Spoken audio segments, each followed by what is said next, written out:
Hi hello నమస్తే welcome to morning news. మీ సిద్ధగౌడ సుదర్శన్ తీన్మర్మల మిత్రుడు Q news ప్రేక్షకులకి తీన్మర్మల అభ్యాలకు వెల్కమ్. ఇక ఆర్టీఆర్ న్యూస్ మార్నింగ్ న్యూస్ స్వాగతం.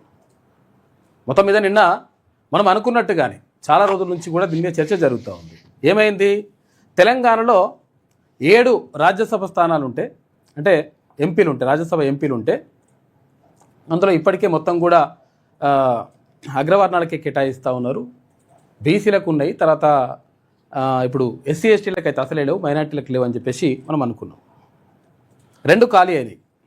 అభిషేక్ మను సింఘ్వి ఖాళీ అయితే దాన్ని మళ్ళీ ఆయనకే కేటాయించిండ్రు. అది గతం నుంచి కూడా చర్చ జరుగుతూ ఉంది, ఆయనకే కేటాయిస్తారు. తర్వాత ఇంకొకటి ఎవరైనా బీసీలకు కేటాయించేటువంటి అవకాశం ఉంటుందని చెప్పేసి మహేష్ కుమార్ గౌడ్ పోయేటప్పుడు చెప్పిండు, ఎక్కడ ఢిల్లీ పోయేటప్పుడు. ఏమని?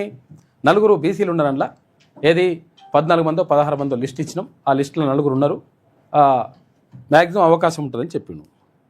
మరి చెప్పిన నిజంగా అయిందా అంటే మరి అటువంటిది ఏం లేదు. కాకుండా చివరికి ఏది వేం నరేందర్ రెడ్డి గారికి రాజ్యసభ స్థానాన్ని ఇస్తూ డిక్లేర్ చేసేసారు. ఇవాళ నామినేషన్ ఉంటుంది.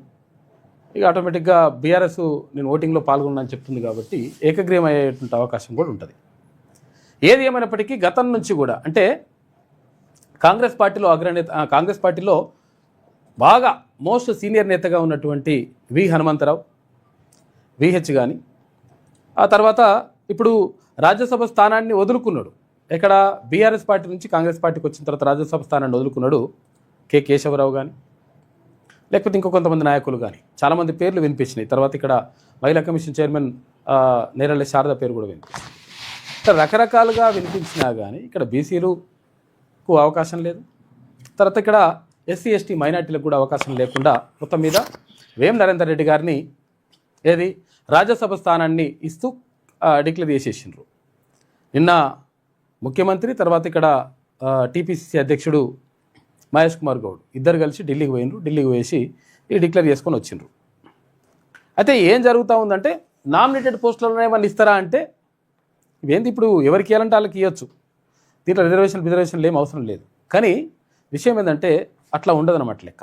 కాబట్టి మనం అర్థం చేసుకోవాలి ఏం జరుగుతుంది, ఎవరి కోసం ఎవరు పనిచేస్తున్నారు, ఎవరి ప్రయోజనాల కోసం పనిచేస్తారు, ఏం కథ, ఈ విషయాలన్నీ కూడా మనము క్లియర్గా కూలంకషంగా అబ్జర్వ్ చేస్తే మాత్రమే అర్థమవుతుంది.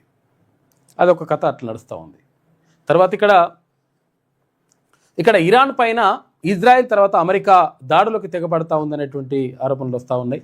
తర్వాత ఇరాన్ కూడా నేను తగ్గేది లేదని చెప్పేసి అమెరికా ఎంబసీల పైన, అక్కడక్కడ ఉన్నటువంటి అమెరికా ఎంబసీల పైన, ఆయా దేశాలపైన కూడా ఇరాన్ దాడులు చేస్తూ ఉంది. అయితే మరి ఇరాన్లో దాడి జరిగితే, ఇరాన్లో యుద్ధం జరిగితే, ఇరాన్ పైన ఇజ్రాయెల్ కానీ, తర్వాత ఇక్కడ అమెరికా కానీ యుద్ధం చేస్తే మనకేమవుతుందని చెప్పేసి కూడా చాలామందికి అనిపిస్తుంది. వాళ్ళ గురించి ఎందుకు చెప్పుకుంటున్నారు? ప్రపంచవ్యాప్తంగా జరిగేటువంటి ఎక్కడ వేరే దేశంలో ఎక్కడనో ఒక చోట మనకు సంబంధమే లేదు, వాళ్ళు యుద్ధం చేసుకుంటే మనకేమవుతుంది, మనం దాని గురించి పెద్ద చర్చించుకోవాల్సిన అవసరం ఏముంటుంది అని చాలామందికి డౌట్ ఉంటుంది. కానీ అవసరం ఉంటుంది. ఆ యుద్ధం ప్రభావం మనపైన కూడా పడుతుంది. ఎట్లా అంటే, అసలు యాక్చువల్గా చాలా ఇప్పుడు ఏంది, హర్ముద్ జలసంధిని మూసేస్తూ ఉన్నారు వాళ్ళు, ఎవరు? ఇరాన్ వాళ్ళు. ఒకవేళ అక్కడి నుంచి ఆయిల్ ట్యాంకర్లు కనుక ఏమైనా వెళ్తే ఆ ట్యాంకర్లను పేల్చేస్తామని చెప్పేసిండ్రు. దీంతో చమురు ఉత్పత్తులు ఏవైతే ఉంటాయో, డీజిల్ కానీ, పెట్రోల్ కానీ, తర్వాత ఇతర ఇంధనంకి సంబంధించినటువంటి ఏవైతే చమురు ఉత్పత్తులు ఉంటాయో, ఆ చమురు ఉత్పత్తులు అక్కడనే ఎక్కువ ఉన్నాయి. ఇక్కడ అరబ్ కంట్రీస్లో, తర్వాత ఇరాన్లో కానీ, ఇక్కడ ఇరాక్లో కానీ, ఇక్కడ ఆయా దేశాల్లో ఎక్కువ చమురు నిల్వలు ఉన్నాయి. ఒకవేళ మరి అక్కడి నుంచి మనకు చమురు ఉత్పత్తుల నుంచి తర్వాత ఎగుమతులు బంద్ అయితే మరి పరిస్థితి ఏంది అని చూసుకున్నప్పుడు మనకు ఎంత 60-70 రోజులకు సంబంధించి 40-50 రోజులు అంటారు, 60-70 రోజులు అంటారు. ఓ 2 నెలలకు సంబంధించిన ఆయిల్ నిల్వలు, అంటే పెట్రోల్ కానీ డీజిల్ కానీ ఎక్కడి నుంచి రాకున్నా కానీ మన దేశంలో ఉన్నటువంటి ఆయిల్ ఉత్పత్తులు, అంటే పెట్రోల్ డీజిల్ అంటే కూడా సరిపోతాయి. కాబట్టి టెన్షన్ పడాల్సిన అవసరం లేదని చెప్పేసి అంటున్నారు. కానీ అక్కడ యుద్ధం జరిగితే ఇక్కడ ఏం జరుగుతుందంటే, అక్కడ నుంచి ఏవైతే పెట్రోల్ డీజిల్ కానీ ఇక్కడ ఎగుమతి కాకపోతే, మన దేశానికి రాకపోతే వీటి ధరలు అమాంతం పెరిగిపోతాయి. ఎంత పెరుగుతాయి అంటే లీటర్కు 10 రూపాయలు పెరుగుతాయి. అట్లా పెరిగేటువంటి అవకాశం ఉంది. లీటర్కు 10 రూపాయలు పెరిగితే ఏమవుతుంది, మనకేమవుతుంది? పెట్రోల్ డీజిల్ ధరలు పెరిగితే మనం పోసుకునేది లీటరే కదా, మనం వెళ్తే మా అంటే 300 అయితే కాదు. విషయం ఏంటంటే, ఏవైనా వస్తువుల్ని రవాణా చేయాలనుకున్నప్పుడు అంటే ఢిల్లీ నుంచి ఒక వస్తువు ఇక్కడికి రావాలి, ముంబై నుంచి ఒక వస్తువు ఇక్కడికి రావాలి, లేకపోతే వేరే రాష్ట్రాల్లో ఉత్పత్తి అయినటువంటి వస్తువులు మన దగ్గరికి రావాలి అంటే ఏవైనా కానీ వస్తువులు, ఆ వస్తువులు ఉత్పత్తి జరిగి ఇక్కడికి రావాలంటే ఏమవుతుంది, ట్రాన్స్పోర్టేషన్ అవసరం ఉంటుంది. దానికి లారీలలో గూడ్స్లలో రకరకాలుగా ట్రాన్స్పోర్టేషన్ అక్కడి నుంచి ఇక్కడ తీసుకొస్తారు. తీసుకొస్తే లీటర్కు 10 రూపాయలు పెరిగింది అంటే ఆ రేట్ అంతా కూడా అంటే రకరకాలుగా ఆ ధరలన్నీ కూడా అమాంతం పెరిగిపోతాయి. ఆటోమేటిక్గా మనపైన కూడా ఆ ప్రభావం పడుతుంది. కాబట్టి అయితే ఒక రకంగా ఏమవుతుందంటే ఇక్కడ ఇరాన్ పైన దాడి జరుగుతూ ఉంటే, ఇజ్రాయెల్ తర్వాత అమెరికా దాడులు చేస్తూ ఉంటే, ఒకవేళ మీకు అక్కడ చమురు ఎగుమతులు తగ్గిపోతే మేము 100% మేము బాసటగా ఉంటాం, మేము చమురు ఎగుమతులకు మేము రెడీగా ఉన్నామని చెప్పేసి చెప్పింది రష్యా. నిజంగా ఒక రకంగా ఎప్పుడు కూడా స్నేహాస్తం అందిస్తూ ఉంటుంది భారతదేశానికి. అట్లా రష్యా చెప్పింది. దాంతో కొంతవరకు ఊరట లభించేటువంటి అంశమైనా కానీ, కాబట్టి మనము దాని గురించి చర్చించుకోవాల్సిన అవసరం ఉంటుంది. ఎందుకంటే అక్కడ యుద్ధం జరుగుతుంటే ప్రపంచవ్యాప్తంగా ఏదో దేశంలో ఎక్కడనో యుద్ధం జరుగుతుంటే ఎవడో చచ్చిపోతే మనకేం అవసరం అనుకుంటే మన మీద కూడా ప్రభావం పడుతుంది అనే విషయం తెలుసుకోవాలి. అందుకని ఆ విషయం గురించి మనం మాట్లాడుకోవాల్సి వస్తుంది ఎక్కువ శాతం. ఓకే, ఇక వార్తల్లోకి వెళ్దాం. ముందుగా వెలుగు దినపత్రిక చూద్దాం. లొంగుబాటలో గణపతి, ఆ దిశగా చర్చలు జరుపుతున్న తెలంగాణ పోలీసులు. గణపతి సరెండర్తో ఆపరేషన్ కగార్ ముగించే యోచనలో కేంద్రం ఉందంట. కేంద్ర హోంమంత్రి అమిత్ షాతో ముఖ్యమంత్రి రేవంత్ రెడ్డి కీలక భేటీ అయ్యిండు. దేవ్జీ సహా మావోయిస్టుల లొంగుబాటు పునరావాసంపై చర్చ జరుగుతూ ఉంది. మావోయిస్టుల అగ్రనేతల్లో చాలామంది కూడా లొంగిపోయినరు. ఇక అతను నంబాల కేశవరావు కానీ ఇంకొంతమందిని కానీ ఎన్కౌంటర్ చేసిండ్రు, చంపేసిండ్రు. అయితే ఈ నేపథ్యంలో మరి కీలక నేతలు లొంగిపోయినటువంటి నేపథ్యంలో ఇక ప్రధానంగా ఉన్నది గణపతి. ఎక్కడ ఇదేంది జగిత్యాల జిల్లా ఊరు ఉంటుంది, అక్కడ ఆయనది స్వగ్రామం. అయితే విషయం ఏంటంటే ఆయన 50 సంవత్సరాల క్రితం అడవి బాట పట్టిండు. అడవి బాట పట్టిన తర్వాత అక్కడ నుంచి సారంగపూర్ వీళ్ళ ఊరు జగిత్యాల జిల్లాలో. అయితే 50 సంవత్సరాల క్రితమే అంటే అడవి బాట పట్టి తుపాకులు చేత పట్టి మావోయిస్టు ఏదైతే ఉద్యమానికి నాయకత్వం వహించాడు. తర్వాత ఎన్నో రకరకాల ఎన్కౌంటర్లో పాల్గొంటుండు, రకరకాలుగా అవన్నీ కూడా కార్యక్రమాలు చేసిండు. అక్కడ కేంద్ర బలగాలకు రాష్ట్ర బలగాలకు ముచ్చెమటలు పట్టించినటువంటి నాయకుల్లో గణపతి కూడా ప్రధానంగా ఉంటాడు. అయితే ఆయన కూడా లొంగిపోతుండనేటువంటి వార్తలు వస్తూ ఉన్నాయి. ఎందుకంటే నిజంగా కూడా మనుగడ కొనసాగించలేనటువంటి పరిస్థితుల్లో మావోయిస్టులు ఉన్నారనేటువంటిది వాస్తవం. నిజంగా కూడా అసలు యాక్చువల్గా అడవిలోకి వెళ్ళి కొట్లాడాల్సినటువంటి అవసరం లేదు, తుపాకులు పట్టి చేయాల్సిన అవసరం లేదు. ఎందుకంటే అప్పుడు పరిస్థితులు వేరు. 1970, 80, 90 ప్రాంతాల్లో కొంతవరకు వేరే ఉండొచ్చు, వేరే పరిస్థితులు వేరే ఉన్నాయి. ఎందుకంటే అప్పుడు ఇటువంటి కమ్యూనికేషన్ వ్యవస్థ లేదు, ఈ ఫోన్లు కానీ సెల్ ఫోన్లు కానీ, తర్వాత ఇక్కడ ఇదంతా కూడా టెక్నాలజీ కానీ, ఈ డ్రోన్లు కానీ ఇవన్నీ కూడా టెక్నాలజీ లేదు. కాబట్టి అడవిలో ఉన్నటువంటి అన్నలు ఇక్కడ ఊర్లలో ఉన్నటువంటి దొరలకు, పెత్తందారులకు, అన్యాయం చేసినటువంటి దుర్మార్గులకు వణుకు పుట్టించినటువంటి మాట వాస్తవం. కాకపోతే అంటే ఇప్పుడు ఆ పరిస్థితులు లేవు. మొత్తం కూడా ఇప్పుడు ఏదైనా కానీ ప్రజాస్వామ్యయుతంగా చేస్తేనే మంచిగా ఉంటుందని గద్దరన్న కూడా గతం లాస్ట్ చివరిగా అంటే చాలా ఇక్కడికి కూడా వచ్చిండు. ఆయన వచ్చేసి నేను ఇక్కడ గజ్వెల్లో పోటీ చేస్తాననేటువంటి మాట కూడా చెప్పిండు. కేసీఆర్ మీద పోటీ చేస్తానన్నాడు. అయితే ఆయన ఏం చేసిండు, నేను బుల్లెట్ నుంచి బ్యాలెట్ వైపు వచ్చేసిండు. ఏది తుపాకు గొట్టాలే రాజ్యాధికారం తీసుకొస్తాయి, తర్వాత మార్పు తీసుకొస్తాయి అనే కాడి నుంచి లేదు బ్యాలెట్ పేపర్ అంటే ఓటు ద్వారానే మార్పు అనేటువంటి జరుగుతున్నటువంటి కాడికి వచ్చిండు. మొత్తం మీద ఇది ప్రజాస్వామ్యయుతంగా జరిగితే బాగుంటుందని చెప్పేసి చాలామంది అభిప్రాయపడ్డారు. కాబట్టి మొత్తం మీద మావోయిస్టు ఉద్యమానికి, మావోయిస్టులకు, తర్వాత ఇక్కడ నక్సలైట్లు ఉద్యమానికి మొత్తం కూడా చరమగీతం పాడినట్టే. దాదాపు అంటే ఇప్పుడు డెడ్లైన్ ఎప్పుడు పెట్టిండు అమిత్ షా అంటే మార్చి 31, 2026. ఇవాళ మార్చి 5 తారీఖు, 31 తారీఖు అంటే ఇంకొక 25 రోజులు ఉంది దాదాపు. అయితే 25 రోజులు ఉన్నది. అయితే ఈ నేపథ్యంలో మొత్తం కూడా మావోయిస్టులందరూ కూడా ఇవాళనో రేపు ఇంకో 100 మంది కూడా మళ్ళీ జనజీవన స్రవంతిలోకి వచ్చేటువంటి అవకాశం ఉంది. మ్యాక్సిమం ప్రధాన నాయకులందరూ కూడా మావోయిస్టు నాయకులందరూ కూడా జనజీవన స్రవంతిలోకి వచ్చేసిండ్రు. కొంతమంది ఎన్కౌంటర్లో చనిపోయినారు. ఈ నేపథ్యంలో మొత్తం మీద ఒక రకంగా ఇంకా భవిష్యత్తులో అంటే మావోయిస్టు ఉద్యమం జరిగేదంట, నక్సలైట్లు ఉండేటోళ్ళంట, వాళ్ళు ఎవరైతే పెత్తందారులు దొరలు దుర్మార్గులు ఎవరైతే ఉంటారో వాళ్ళకు వణుకు పుట్టించేవారంట అనేటువంటి విషయాలు మనం చరిత్రలో పుస్తకాల్లో చదువుకుంటామేమో అనేటువంటి చర్చ కూడా జరుగుతూ ఉంది. మావోయిస్టు రహిత భారత్ లక్ష్యంగా కేంద్ర ప్రభుత్వం చేపట్టిన ఆపరేషన్ కగార్ తుది దశకు చేరుకుంటున్నది. మావోయిస్టు పార్టీ సెక్రటరీ దేవ్జీ ఇప్పటికే లొంగిపోగా అదే బాటలో మావోయిస్టు అగ్రనేత సిపిఐ మావోయిస్టు మాజీ ప్రధాన కార్యదర్శి ముప్పాల లక్ష్మణరావు ఆలియాస్ గణపతి త్వరలో హైదరాబాద్లో సరెండర్ కానున్నట్టు తెలిసింది. ఈ విషయం మీద డీజీపీ గారు కూడా మాట్లాడారు. డీజీపీ గారు మాట్లాడి ఆయన అక్కడ ఉన్నాడు, మొత్తం మీద ఆయన కూడా లొంగిపోతారని అనుకుంటున్నామని చెప్పేసి అన్నాడు. కాకపోతే వాళ్ళకి అప్పటికే సమాచారం ఉన్నది. ఈ అంశంపై మాట్లాడేందుకు కేంద్ర హోంమంత్రి అమిత్ షాతో బుధవారం సీఎం రేవంత్ రెడ్డి ప్రత్యేకంగా సమావేశమైనట్లు విశ్వసనీయ సమాచారం. మాస్టర్ మైండ్లు హిడ్మా, నంబాల కేశవరావు లాంటి నేతలు ఇప్పటికే ఎన్కౌంటర్లో చనిపోగా party general secretary Devji, committee సభ్యుడు మల్లా రాజిరెడ్డి లాంటి నేతలు లొంగిపోయిన సంగతి తెలిసిందే. అయితే మావోయిస్టు ఉద్యమాన్ని అంతం చేసేందుకు కేంద్రం ప్రకటించిన ఆపరేషన్ కగార్కు ఈ నెల 31తో గడువు ముగియనున్నది. సరిగ్గా ఆపరేషన్ కగార్ తుది అంకానికి చేరుకుంటున్న ఆ తరుణంలో ఉద్యమ ప్రస్థానంలో అలసి సొలిసిన గణపతి లొంగిబాటు కీలకంగా మారింది. 50 ఏళ్ల అజ్ఞాతవాసంలో మావోయిస్టు పార్టీకి వెన్నుదన్నుగా ఉండి వ్యూహాత్మక దాడులతో అటు కేంద్ర బలగాలకు ఇటు వివిధ రాష్ట్రాల పోలీసులకు చుక్కలు చూపించిన గణపతిని జనజీవన స్రవంతిలోకి తేవడం ద్వారా ఈ ఆపరేషన్కు ముగింపు పలకాలని కేంద్రం కూడా భావిస్తుంది. ముందు నుంచి ఎన్కౌంటర్లను వ్యతిరేకిస్తూ వారికి లొంగిపోయే అవకాశం ఇవ్వాలని చెప్తున్న సీఎం రేవంత్ రెడ్డి ఈ ముగింపు ఘట్టానికి తెలంగాణను కీలకంగా మార్చాలని చెప్పేసి నిర్ణయించిందంట. అందుకని కీలక నేతగా తర్వాత మావోయిస్టు సీనియర్ నాయకుడైనటువంటి ఎవరైతే గణపతి ఉన్నాడో, ముప్పాల లక్ష్మణరావు అలియాస్ గణపతి ఉన్నారో, గణపతి లొంగిపోతే మొత్తం మీద మావోయిస్టు ఉద్యమం ఒక రకంగా తెలంగాణలో కానీ తర్వాత ఇక్కడ ఉన్నటువంటి దక్షిణాది రాష్ట్రాల్లో తుడుచుకుపెట్టిపోయినట్టేనని చెప్పేసి వార్తలు వస్తూ ఉన్నాయి.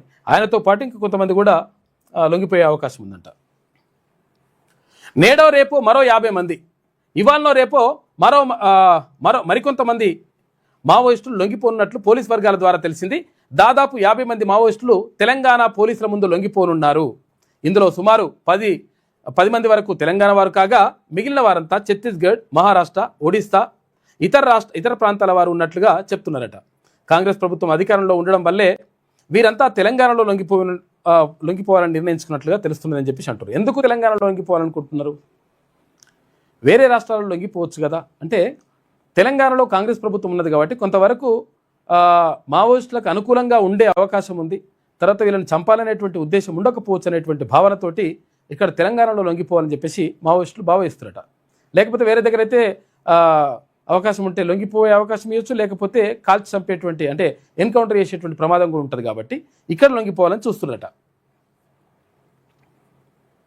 ఇది దీనికి సంబంధించి అయితే ఇక అదనపు ఐపీఎస్లను ఇవ్వండి అని చెప్పేసి కేంద్ర హోంమంత్రిని కలిసిండు నిన్న ముఖ్యమంత్రి రేవంత్ రెడ్డి. కేంద్ర హోంమంత్రి అమిత్ షాకు సీఎం రేవంత్ రెడ్డి విజ్ఞప్తి. కొత్త సవాళ్లు, అవసరాల నేపథ్యంలో పెద్ద సంఖ్యలో ఐపీఎస్లు కావాలి. రాష్ట్రంలో 83 మందే ఉన్నారు, 105కు పెంచాలని రిక్వెస్ట్ పెట్టిండంట ముఖ్యమంత్రి రేవంత్ రెడ్డి.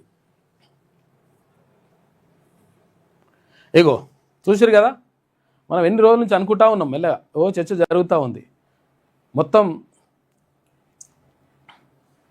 ఏది తెలంగాణ నుంచి ఇట్లా పరిస్థితులు ఉన్నది. ఇద్దరు ఇప్పుడు ఒక రకంగా అగ్రవర్ణాలకి, ఆయన మన రాష్ట్రం కాదు, ఆయన కూడా ఓసీని.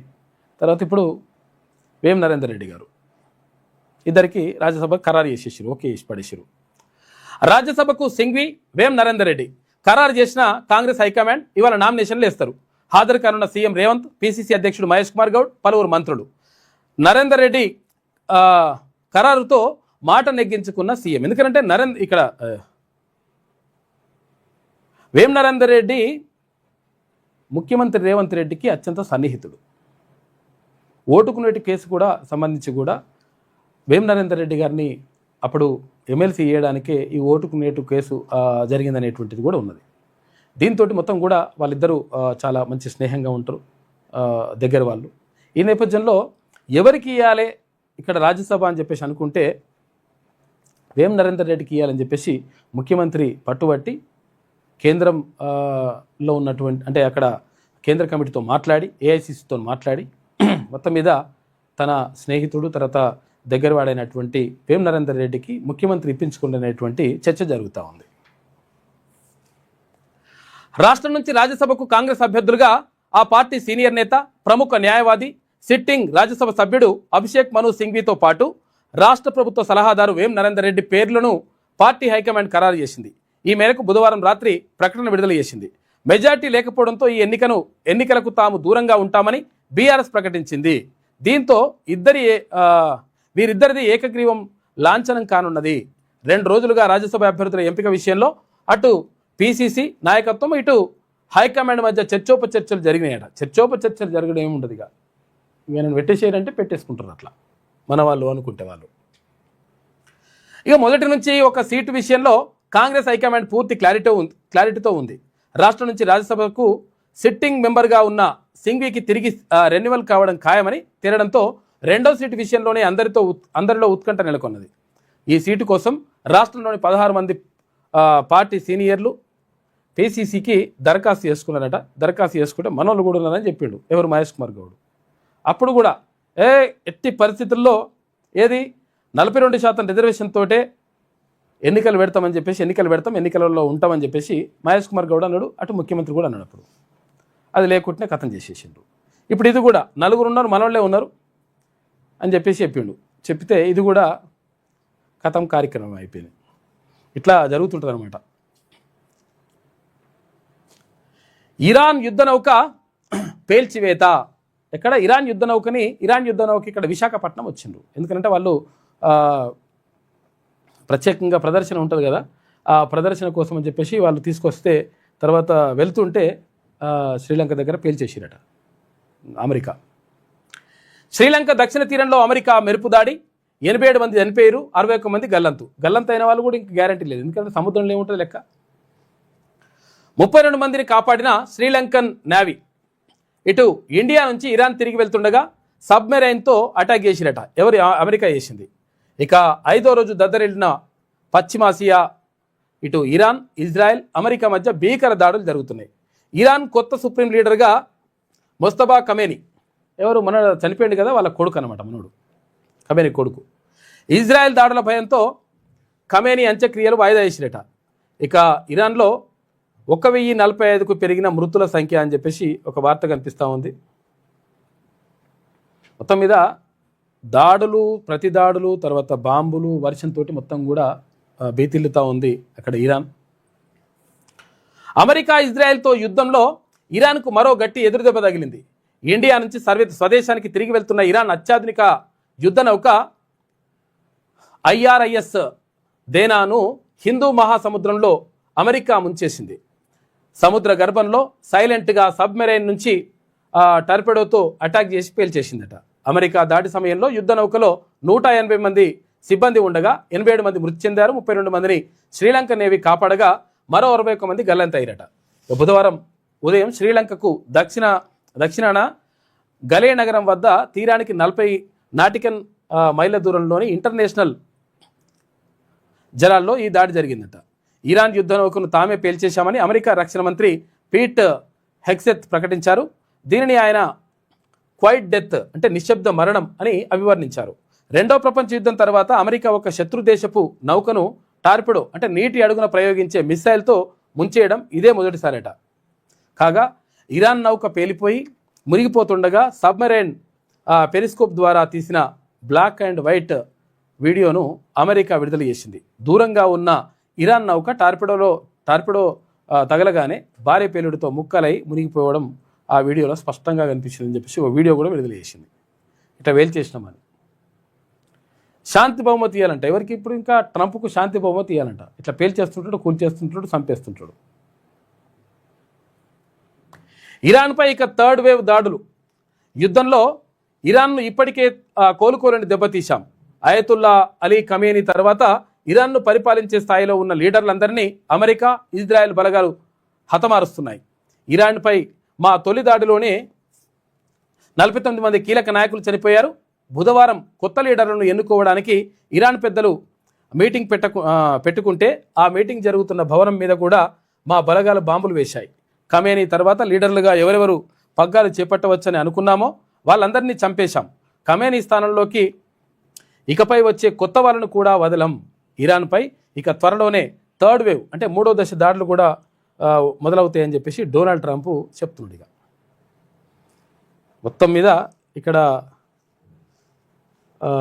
దాడి చేసేసి కథం చేసి పడేసిండ్రు. అయితే విషయం ఏంటంటే అసలు యాక్చువల్గా చాలామంది అనుకుంటుంటారు తర్వాత అసలు యాక్చువల్గా అక్కడ జరుగుతుంది ఏంది అని చెప్పేసి మనం ఒకసారి ఇజ్రాయెల్ నుంచి మన తెలుగు ఆయన్నే ఉన్నాడు అక్కడ, ఆయనతో మాట్లాడేటువంటి ప్రయత్నం చేద్దాం. అసలు యాక్చువల్గా ఇజ్రాయెల్ ఇరాన్ మధ్య జరుగుతున్నటువంటి యుద్ధానికి సంబంధించి అక్కడ పరిస్థితులు ఎట్లున్నాయి, ఇజ్రాయెల్లో ఎట్లున్నాయి, ఇరాన్లో ఎట్లుండేటువంటి అవకాశం ఉంది, ఇదంతా కూడా తెలుసుకునే ప్రయత్నం చేద్దాం.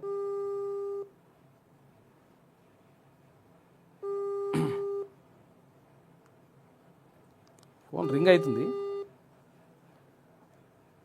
కానీ మనకి తీస్తున్నాడు ఆయన. తెలంగాణ ఆయన్నే అక్కడ ఉన్నాడు.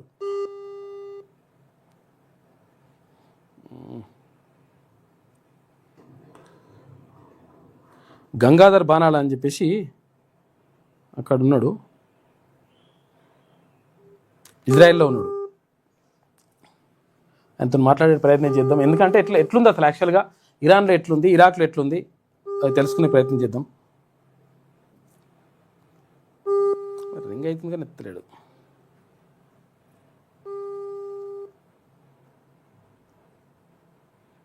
అక్కడ బిజీగా ఉన్నాడేమో మరి.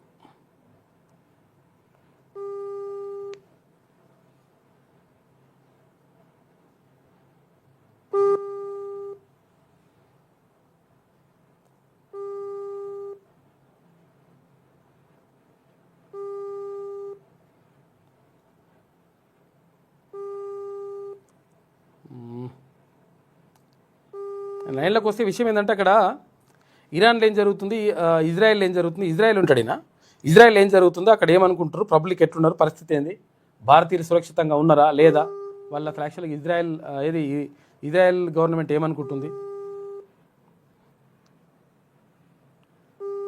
సరే మళ్ళీసారి చూద్దాం తర్వాత. ఫోన్ ఎత్తలేడు. ఇది ఎట్లుంటే ఇక ఫైనల్కు న్యూజిలాండ్ సౌత్ ఆఫ్రికాను న్యూజిలాండ్ షాక్ ఇచ్చింది. ఇక సౌత్ ఆఫ్రికాకు తొలి సెమీస్లో 9 వికెట్ల తేడాతో చిత్తుగా ఓడించి ఫైనల్ చేరుకుంది.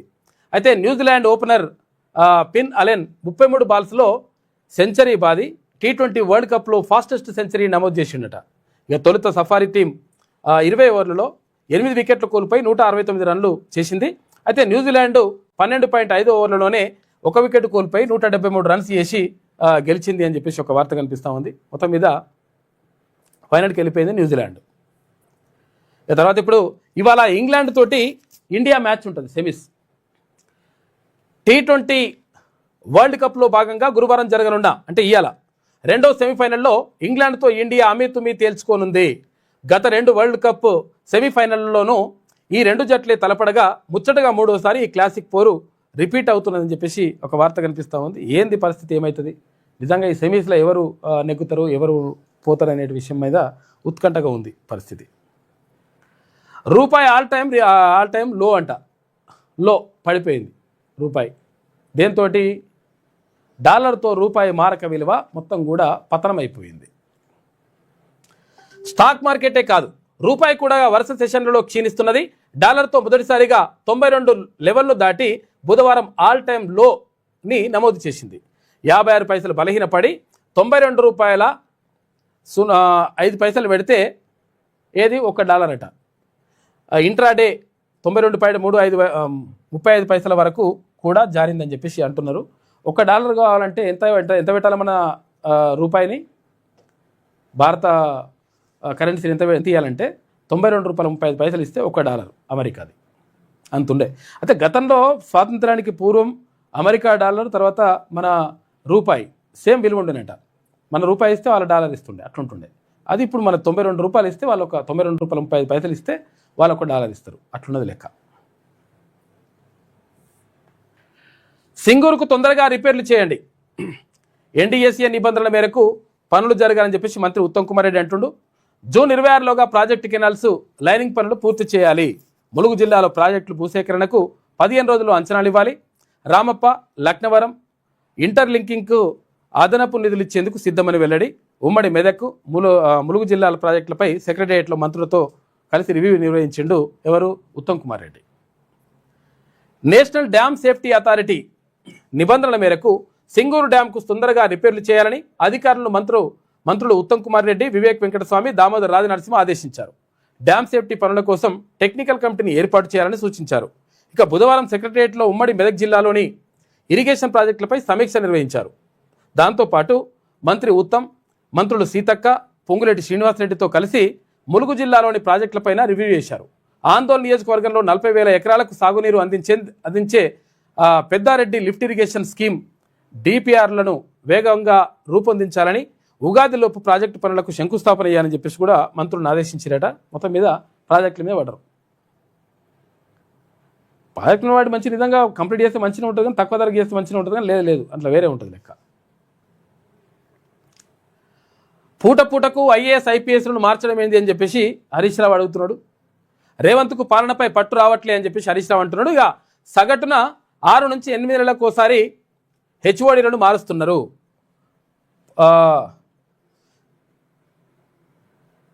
పెట్టుమన్న చోట సంతకాలు పెట్టినందుకే అధికారుల బదిలీలు. ఎక్కడ సంతకం పెట్టమంటే అంతకాలు పెట్టనన్నారంట. పెడుతుంది ఇక్కడ.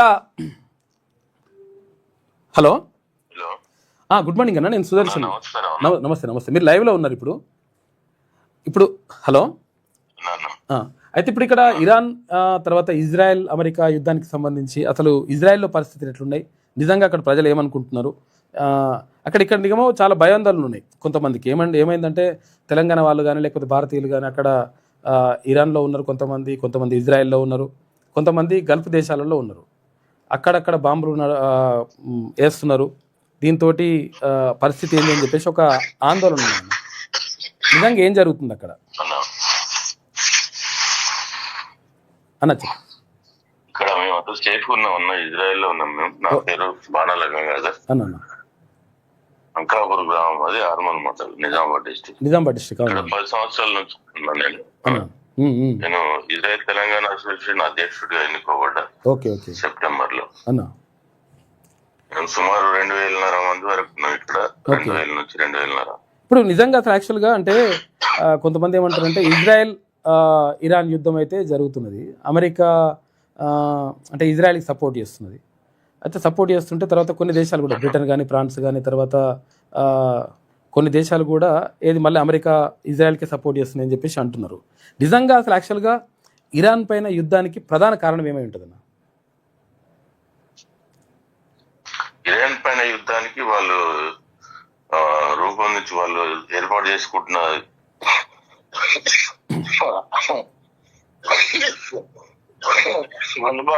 అనుభవం ఏదైతుందో, అనుభవం వాళ్ళ దగ్గర ఉంటే ప్రపంచ విచ్ఛిన్నానికి కారణం అవుతుంది. అది ఇరాన్ కి ఇజ్రాయెల్ కి మధ్యన శత్రుత్వం ఉంది. ఎప్పుడైనా బాంబు వేయచ్చు, వాళ్ళు మంచి మిత్రులైనప్పటికీ ఎప్పుడైనా బాంబు వేయచ్చు. అది ఇరాన్ దగ్గర ఉంటే వాళ్ళకి ముప్పై అవుతుంది కాబట్టి వాళ్ళ దగ్గర ఉండొద్దు అని అమెరికా ఇజ్రాయెల్ ఒత్తిడి చేస్తున్నది. వాళ్ళ సందర్భాల్లో చర్చలు జరిగినాయి. వాళ్ళు అంగీకరించకపోవడం వల్ల, వాళ్ళు అదే పని చేస్తుండడం వల్ల లాస్ట్ ఇయర్ జూన్ లో ఒకసారి అటాక్ చేసారు ఇరాన్ పైన. B2B బాంబర్ వేసారు. చెప్పిన ఇంటర్లేడు కమేని అని చెప్పేసి వేసిండ్రు. అవును. అయితే ఇప్పుడు మళ్ళీ మొన్న వాస్తవానికి 10 days 15 days క్రితమే జరగాలి ఈ దాడి. మోడీ గారి పర్యటన వల్ల ఇరు దేశాల మధ్యన ఒప్పందాలు ఇవన్నీ ద్వైపాక్షిక ఒప్పందం జరిగింది నెతన్యాహుకి మన దేశానికి.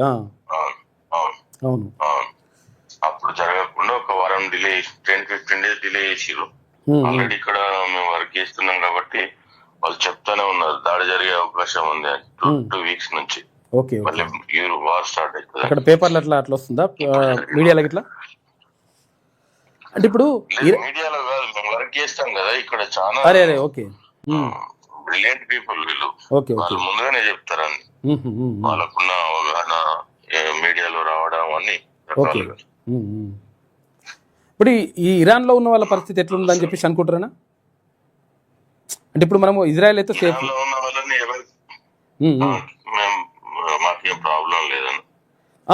మీరు ఓకే ఇరాన్ వాళ్ళు చేస్తుంది కదా ప్రభుత్వం, ఉమ్, అదే ఇరాన్ లో ఉన్న వాళ్ళని ప్రభుత్వం ఎవాక్యుయేట్ చేస్తుంది కదా, ఓకే తీసుకెళ్తున్నట్టు నేను మీడియాలో చూస్తున్నా. అవును ప్రయత్నం చేస్తున్నారు మరి, అది ఎందుకంటే విమానాలు అవన్నీ కూడా రాకపోకలు కొంచెం బంద్ అయినాయి కదా. నేను యుద్ధ విమానాన్ని అదే ఆర్మీ విమానాన్ని పంపించి లిఫ్ట్ చేసి ఫ్లైట్ అన్నట్టుగా విన్నా నేను ఇంటర్నేషనల్ మీడియాలో. ఓకే మొత్తం మీద ఇజ్రాయెల్ అయితే సేఫ్, ఇజ్రాయెల్ లో మేము సేఫ్ ఉన్నామన్నా మాకు ఎటువంటి ప్రాబ్లం లేదు. ఓకే ఓకే వీళ్ళకి ఐరన్ రూమ్ సిస్టమ్ ఉంది, లేజర్ టెక్నాలజీ ఉంది. ఓకే మాకు యుద్ధం అంటే ఈ అలారం అలర్ట్స్ వస్తాయి. ఇప్పుడు ఆల్రెడీ 35 కోటి 355 కోటి వచ్చింది మెసేజ్. మేము బంకర్లకి పరిగెత్తి మళ్ళీ జస్ట్ ఇట్లా స్లిప్ అయిన వచ్చి మీరు పడుకున్నడానికి ప్రయత్నాలు ఉన్నా మీరు ఫోన్ చేసినట్టు సందర్భం. సారీ తెలియకపోయినా ఇట్లాంటి పరిస్థితులే, కానీ ఇబ్బంది అంతగా లేదు. ఓకే కొంచెం అక్కడక్కడ అడపదడప మిస్ అయినాయి ఏవైనా ఉంటే అక్కడక్కడ పడ్డాయి. దానివల్ల కూడా మాకు మన తెలంగాణ వాళ్ళు తెలుగు వాళ్ళు భారతీయులు ఎవరికి ఇప్పటి వరకు ఎటువంటి అపాయం జరగలేదు. 20,000-25,000 ఉండొచ్చు నాకు తెలిసి. 18,000 ఉండే లాస్ట్ టైం అమ్మస్ వారు అప్పుడు. ఇప్పుడు 7,000-8,000 మంది పెరిగి ఉండొచ్చు. అంతే అంతే.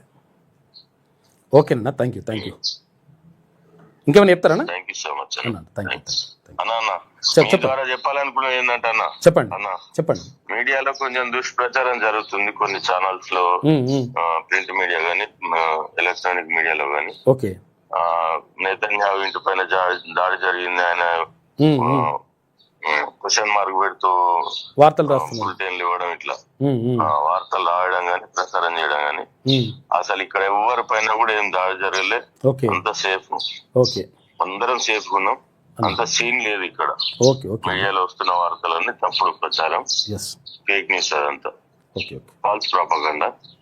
అంత క్షేమంగా ఉన్నాం. థ్యాంక్ యూ అన్న. ఎవరేం మా కుటుంబాలు ఎవరు బాధపడొద్దు అని, ఇంకోటి భయపడద్దు, కుటుంబాలు ఎవరు కూడా ఆందోళన చెందొద్దు, ఎవరు భయపడొద్దు. మేము సేఫ్ ఉన్నాం. ఇజ్రాయెల్ పౌరులు ఎంత భద్రంగా ఉన్నారో మేమంతా భద్రంగా ఉన్నాం. ఎవరు ఆందోళన చెందొద్దు. మళ్ళీ ఇంటికి వచ్చిన వాళ్ళు కూడా ఎవరైనా ఈ మధ్యన ఇంటికి చుట్టి పైన వచ్చారు కదా అన్న వెకేషన్, వాళ్ళు ఎంత మంది ఉన్నారో అంతమంది వీజాలని కూడా మార్చి 21 వరకు ప్రభుత్వం పొడిగించింది. ప్రత్యేకంగా సర్క్యులర్ జారీ చేసింది ఇమిగ్రేషన్ అథారిటీ వాళ్ళు. ఎక్కడైనా ఎయిర్పోర్ట్ లో చిక్కుకున్న వాళ్ళు కూడా వాళ్ళకి ఏర్పాట్లు చేసింది. ఎయిర్లైన్స్ వాళ్ళు ఆ ప్రభుత్వాలే ఏర్పాట్లు చేసినాయి, అక్కడ హోటల్స్ లలో ఉంచుకున్నాయి. తొందరలోనే ఈ వివాదం సద్దుమణితే, లేకపోతే నాకు తెలిసి నెక్స్ట్ సోమవారం వరకు ఎయిర్పోర్ట్ బెన్గురియన్ ఎయిర్పోర్ట్ కూడా ఓపెన్ చేసి చిక్కుకున్న వాళ్ళందరినీ తీసుకురావడం అట్లాంటి పనులు చేస్తుంది. ఇప్పుడు ఈ ప్రభుత్వం ఇజ్రాయెల్ నుండి కూడా ఇజ్రాయెల్ పౌరులు ప్రపంచవ్యాప్తంగా ఎక్కడ ఉన్నా వాళ్ళని వేరే వేరే బార్డర్ల నుంచి తీసుకొచ్చేస్తుంది ఆల్రెడీ. సరే అన్న, థ్యాంక్ యూ. అది పరిస్థితి అన్న. థ్యాంక్ యూ అన్న. ఇది గంగాధర్ అన్న చెప్తున్నటువంటి మాట. మొత్తం మీద నిజామాబాద్ జిల్లా ఆర్మూర్ నుంచి ఆయన ఇజ్రాయెల్లో ఉంటున్నాడు. ఇజ్రాయెల్లో ఒక 10 సంవత్సరాల నుంచి అక్కడనే ఉంటున్నాడు. కాబట్టి అక్కడ ఇజ్రాయెల్లో ఉన్నటువంటి పరిస్థితి ఏంది, తర్వాత ఇక్కడ ఇరాన్ పైన జరుగుతున్నటువంటి దాడులు ఏంది, దానికి సంబంధించి మాట్లాడాడు.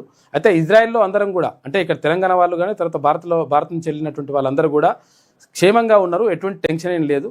తర్వాత ఎప్పటికప్పుడు ముందే హై అలర్ట్ ప్రకటిస్తారు, ప్రకటించినప్పుడు బంకర్లోకి వెళ్తే బాంబు వేసినా కానీ బంకర్లో సేఫ్గా ఉంటారు అనేటువంటిది ఉంటుంది. కాబట్టి ఎటువంటి టెన్షన్ పడాల్సిన అవసరం లేదని చెప్తా ఉన్నాడు. కాబట్టి ఇరాన్లో ఉన్న వాళ్ళకు కూడా అంటే భారత్ ఎంబసీ మొత్తం కూడా తీసుకురావడానికి ప్రయత్నం చేస్తూ ఉంది. వాళ్ళు కూడా టెన్షన్ పడద్దని అంటున్నారు. కాకపోతే కొన్ని దాడులు జరుగుతూ ఉన్నాయి. అవి ప్రజలపైన జరగకపోతే ప్రాబ్లం లేదు, ప్రజల స్థావరాలపై ప్రజల మీద జరగకపోతే ప్రాబ్లం లేదు. కాకపోతే ఏంటంటే అక్కడ జరిగేది ఎక్కడ జరుగుతాయి అంటే, ఏవైతే యుద్ధ విమానాలు తర్వాత ఇటువంటి ఏమైనా ఉంటాయో మిసైళ్ళు, ఈ బాంబులు ఎక్కడైతే ఉంటాయో వాటిపైన ఎక్కువ జరుగుతాయి. కాబట్టి ప్రజలకు ఏమన్నా పూర్తి స్థాయిలో నష్టం జరగకపోవచ్చు అనేటువంటిది వాళ్ళు చెప్తున్నటువంటి మాట. మొత్తం మీద అక్కడ నుంచి తీసుకురావడానికి కూడా ప్రయత్నం చేస్తున్నారు. ఇజ్రాయెల్లో అయితే సేఫ్గా ఉన్నారంట. ఇది ఇరాన్కు సంబంధించినటువంటి ఇరాన్ ఇజ్రాయెల్ అమెరికా యుద్ధానికి సంబంధించినటువంటి విషయం. అయితే ఇక పెట్టమన్న చోట సంతకాలు పెట్టనందుకే అధికారులు బదిలీ చేస్తున్నారని చెప్పేసి హరీష్ రావు ఆరోపిస్తున్నాడు. ఎందుకంటే ఇక్కడ సంతకం పెట్టు అని చెప్తే చేస్తలేరట కొంతమంది ఆఫీసర్లు. దాంతో వాళ్ళని ట్రాన్స్ఫర్ చేస్తున్నారట. కలెక్టర్ను ఒక జిల్లాలో కనీసం 2 ఏళ్ళు ఉంచాలి, అప్పుడే పట్టు వస్తుంది. నియో పోలీసులో రేవంత్ మేనల్లుడి అనుచరులకు అక్రమ మైనింగ్ అనుమతులు. అయితే మొబైల్ క్రషర్కు అనుమతిస్తే ఫిక్స్డ్ క్రషర్కు పెట్టిందని చెప్పేసి ఆరోపిస్తున్నాడు హరీష్ రావు.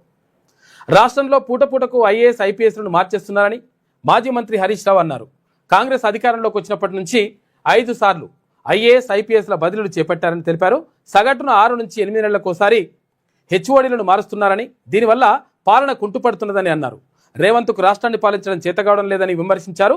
బుధవారం హైదరాబాద్లోని తెలంగాణ భవన్లో హరీష్ రావు మీడియాతోటి చిట్చాట్ చేసిండు.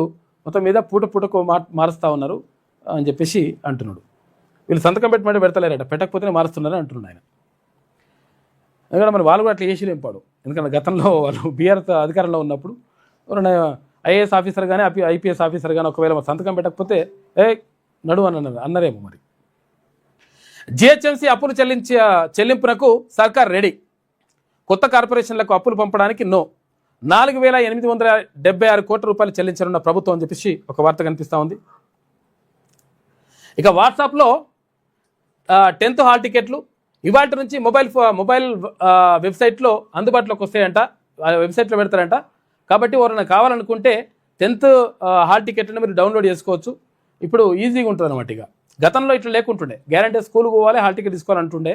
ఇప్పుడు పెట్టేస్తున్నట ఆన్లైన్లో. తొలిసారిగా అమలు చేయనున్న ఎస్ఎస్సి బోర్డు తర్వాత సెంటర్ తెలిసేలా హాల్ టికెట్పై క్యూఆర్ కోడ్ కూడా ఇస్తారట. ఈ నెల 14 నుంచి ఏప్రిల్ 16 దాకా ఎగ్జామ్స్ ఉన్నాయి. ఇక హాజరు కానున్న 5,28,000 మంది విద్యార్థులు అని చెప్పేసి ఒక వార్త కనిపిస్తూ ఉంది. మొత్తం మీద 10th హాల్ టికెట్లు మొత్తం మీద వెబ్సైట్లో పెట్టేస్తారట. తర్వాత క్యూఆర్ కోడ్ ఇట్లా స్కాన్ చేసేస్తే మనకు లొకేషన్ వస్తుంది, ఏ స్కూల్ ఎక్కడ ఉన్నది, ఏ సెంటర్ ఎక్కడ ఉన్నది, ఏం కథ అనేది. 10th పబ్లిక్ పరీక్షల హాల్ టికెట్ల కోసం స్కూళ్ల చుట్టూ తిరగాల్సిన పని లేకుండా నేరుగా మొబైల్లోనే తీసుకునేలా ఎస్ఎస్సి బోర్డు వెసులుబాటు కల్పించింది. రాష్ట్ర చరిత్రలోనే తొలిసారిగా వాట్సాప్ ద్వారా హాల్ టికెట్లు డౌన్లోడ్ చేసుకునే సదుపాయాన్ని అందుబాటులోకి తెచ్చింది. అయితే రాష్ట్ర వ్యాప్తంగా ఈ నెల 14 నుంచి ఏప్రిల్ 16 వరకు 10th పరీక్షలు జరుగుతున్నాయి. ఈ జరుగుతున్నటువంటి నేపథ్యంలో హాల్ టికెట్లు వెబ్సైట్లో పెట్టేసిరట. మండలి బిల్డింగ్ ఇక కొత్తగా పూర్తయిన రెనోవేషన్ పనులు 8న ప్రారంభించనున్న సీఎం అని చెప్పేసి ఒక వార్త కనిపిస్తూ ఉంది. శాసన మండలి శాసనసభ ఇక్కడ ఏది శాసన మండలిలో ఎవరుంటారు? ఎమ్మెల్సీలు ఉంటారు. శాసనసభలో ఇక్కడ ఎవరుంటారు? ఎమ్మెల్యేలు ఉంటారు. అయితే మరి ఎమ్మెల్యేలు ఇక్కడ ఉన్నటువంటి దాన్ని అయితే ఈ బిల్డింగ్ వేరే ఉంది, ఈ బిల్డింగ్ వేరే ఉంటుంది, ఈ బిల్డింగ్ వేరే ఉంటుంది, కొంచెం దూరం ఉంటుంది, ఇక్కడ నుంచి ఇక్కడ నడుచుకుంటూ పోవాలి. అయితే అది లేకుండా అంటే ఇప్పుడు పార్లమెంటు కొత్త భవనంలో ఎట్లయితే రాజ్యసభ లోక్సభ పక్కనే ఎట్లయితే ఉంటాయో మన ఈజీగా యాక్సెస్ ఉండడానికి ఎట్లయితే ఉంటుందో అట్లనే అసెంబ్లీలో కూడా ఇప్పుడు ఉన్నటువంటి మనకు అసెంబ్లీలో కూడా 2 అంటే శాసన మండలి శాసనసభ రెండింటికి దగ్గర ఒకటే దగ్గర ఉండేటట్టుగా ప్లాన్ చేసిరట. దానికి సంబంధించి కొత్త భవనాన్ని ప్రారంభిస్తాడు ముఖ్యమంత్రి రేవంత్ రెడ్డి అని చెప్పేసి అంటున్నారు. 8న ఇవాళ 5 తారీఖు కదా, ఇంకా 3 రోజులకు బడ్జెట్ సమావేశాలు అందులోనే ఉంటాయని చెప్పేసి కౌన్సిల్ చైర్మన్ గుత్తా సుఖేందర్ రెడ్డి అంటుండు. ఈసారి కొత్త భవనంలోకి వెళ్తారనమాట.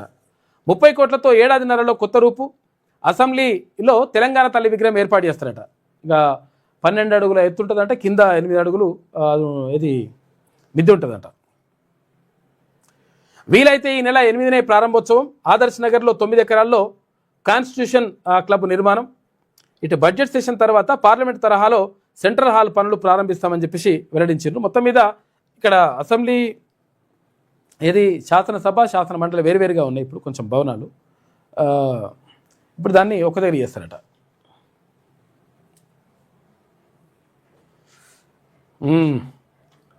చమురు ధరలు పైకి పోతా ఉన్నాయంట. మొత్తం మీద బాంబులతో లేచిపోతున్నాయని 3 వారాలకే ఇండియాలో చమురు నిల్వలు అని చెప్పేసి 3 వారాలు దాటితే ఇక లేవంట. మళ్ళీ ఎట్లా అని చెప్పేసి అంటే వేరే దేశాల నుంచి కొనుక్కొచ్చుకోవాలి మనం. ఇది వెలుగులో ఉన్నటువంటి ప్రధాన కథనాలు. అయితే ఒకసారి విజయక్రాంతి చూద్దాం. గల్ఫ్లో మంటలు, క్షిపణులు, డ్రోన్లతో ఇరాన్ భారీ దాడులు, ఇజ్రాయెల్లో సురక్షితంగా ఉన్నాం అని చెప్పేసి విజయక్రాంతితో తెలంగాణ ప్రవాసీలు చెప్తున్నటువంటి మాట. మొత్తం మీద ఇందాక కూడా మనము ఇజ్రాయెల్లో ఉన్నటువంటి వాళ్ళతో మాట్లాడినాం. ఇందాక గంగాధరన్న మాట్లాడి 100% మేము సురక్షితంగా ఉన్నాం, టెన్షన్ ఏం పడొద్దు అని చెప్తా ఉన్నాడు. పశ్చిమాసియాలో యుద్ధ జ్వాలలు ఎగిసిపడుతున్నాయి. గల్ఫ్ దేశాలపై ఇరాన్ దాడులను కొనసాగిస్తున్నది. బుధవారం తెల్లవారుజాము నుంచి ఇరాన్ గల్ఫ్ దేశాలపై భారీ ఎత్తున క్షిపణులు, డ్రోన్లతో విరుచుకుపడింది. అమెరికా, ఇజ్రాయెల్ దాడులకు ఇరాన్ ప్రతీకార దాడులను ముమ్మరం చేసింది. ఇక హర్మోజ్ జలసంధిలోకి ప్రవేశించడానికి ప్రయత్నించిన ఓడపై దాడి చేసింది. మరోవైపు లెబనాన్పై ఇజ్రాయెల్ దాడులను మరింత తీవ్రతరం చేసింది. ఇజ్రాయెల్ సైనిక దళాలు లెబనాన్లోకి ప్రవేశించాయి. ఆకాశం నుంచి నిరంతరాయంగా ప్రవేశిస్తున్న క్షిపణులు, డ్రోన్ల దాటికి లెబనాన్ రాజధాని నగరం బీరూట్ కంపించిపోయింది. ఇక లెబనాన్పై బాలిస్టిక్ క్షిపణులు ప్రయోగించడంతో 120 మందికి పైగా పౌరులు ప్రాణాలు కోల్పోయారట. ఇరాన్ సుప్రీం లీడర్ ఖమేనీ కుమారుడు ముజ్తబా ఎవరి ఎన్నికైనా మా టార్గెట్ ఇజ్రాయెల్ అని చెప్పేసి, మా టార్గెట్ వాళ్ళపైన చేస్తారని చెప్పేసి చెప్తా ఉంది ఇజ్రాయెల్. ఇక ఇజ్రాయెల్ దాడిలో పొగలు నిండిన ఇరాన్ రాజధాని టెహ్రాన్ నగరం ఇది చూసుకో వేసేస్తారు బాంబులు. శ్రీలంక తీరంలో అమెరికా జలాంతర్గామి దాడి చేసింది. ఇరాన్ యుద్ధ నౌక మునిగిపోయింది. 87 మంది నావికులు చనిపోయినరు. విశాఖపట్నం నుంచి స్వదేశానికి వెళ్తుండగా ఈ ఘటన జరిగింది. ఆపరేషన్ ఎపిక్ ఫ్యూరీ పేరుతో 5 రోజులుగా పశ్చిమాసియాలో జరుగుతున్న యుద్ధంలో బుధవారం ఇరాన్కు ఎదురుదెబ్బ తగిలింది. ఇరాన్కు చెందినటువంటి ఐరిస్ డేనా అనే యుద్ధ నౌక గత నెల 17న విశాఖపట్నంలో నిర్వహించిన అంతర్జాతీయ ఫ్లీట్ రివ్యూ నావికా విన్యాసాల్లో పాల్గొని తిరిగి స్వదేశానికి వెళ్తుండగా శ్రీలంక గాలే నగర తీరానికి సమీపంలో అమెరికా జలాంతర్గామి దాడి చేసి మునిగిపోయిందట. ప్రమాద సమయంలో నౌకలో 180 మందికి పైగా సిబ్బంది ఉండగా వారిలో 87 మంది చచ్చిపోయారట. మరికొంతమంది గాయపడ్డారు. ప్రమాద సమయంలో శ్రీలంక నావికాదళం వేగంగా స్పందించి సుమారు 32 మందిని కాపాడిందట. చంపుకుండే ఇట్లా మొత్తం ప్రదర్శన చేసి వస్తారు పాపం ఆడ చేస్తూ ఉంటే వీళ్ళు కథం చేసింది. ఇక వేంకే టికెట్ వేం నరేందర్ రెడ్డికి రాజ్యసభ అభ్యర్థిగా సింఘ్వి, వేం నరేందర్ రెడ్డి ప్రకటించిన కాంగ్రెస్ ఇక ఇవాళ నామినేషన్లు వేస్తారు ఇద్దరు. బుధవారం ఢిల్లీలోని ఏఐసిసి కార్యాలయంలో కార్యకర్తలతో కలిసి హోలీ ఆడిండు ఎవరు అగ్రనాయకుడు రాహుల్ గాంధీ. విషయం ఏంటంటే ఒక్కొక్క దగ్గర ఒక్కొక్క తీరు ఉంటుంది. హోలీ సంబరాలు డిఫరెంట్గా ఉంటాయి. ఇదేనా ఉంటాయి. ఒక దగ్గర చెప్పులతో కొట్టుకుంటారు. హోలీ పండుగ చెప్పులతోని అంటే అక్కడ స్పెషల్ అంటే అట్లా చెప్పులతో కొట్టుకొని హోలీ ఆడుతున్నారు.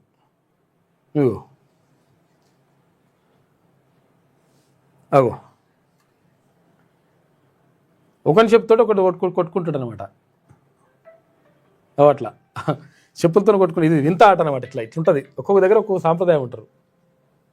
అంటే సరదాగా కొట్టుకుంటారు. అట్లా అని చెప్పేసి వాళ్ళు కోపాలతోటి పీపాలతోటి కాదు, నవ్వుకుంటా కొట్టుకుంటారు. అట్లా జరుగుతుంది.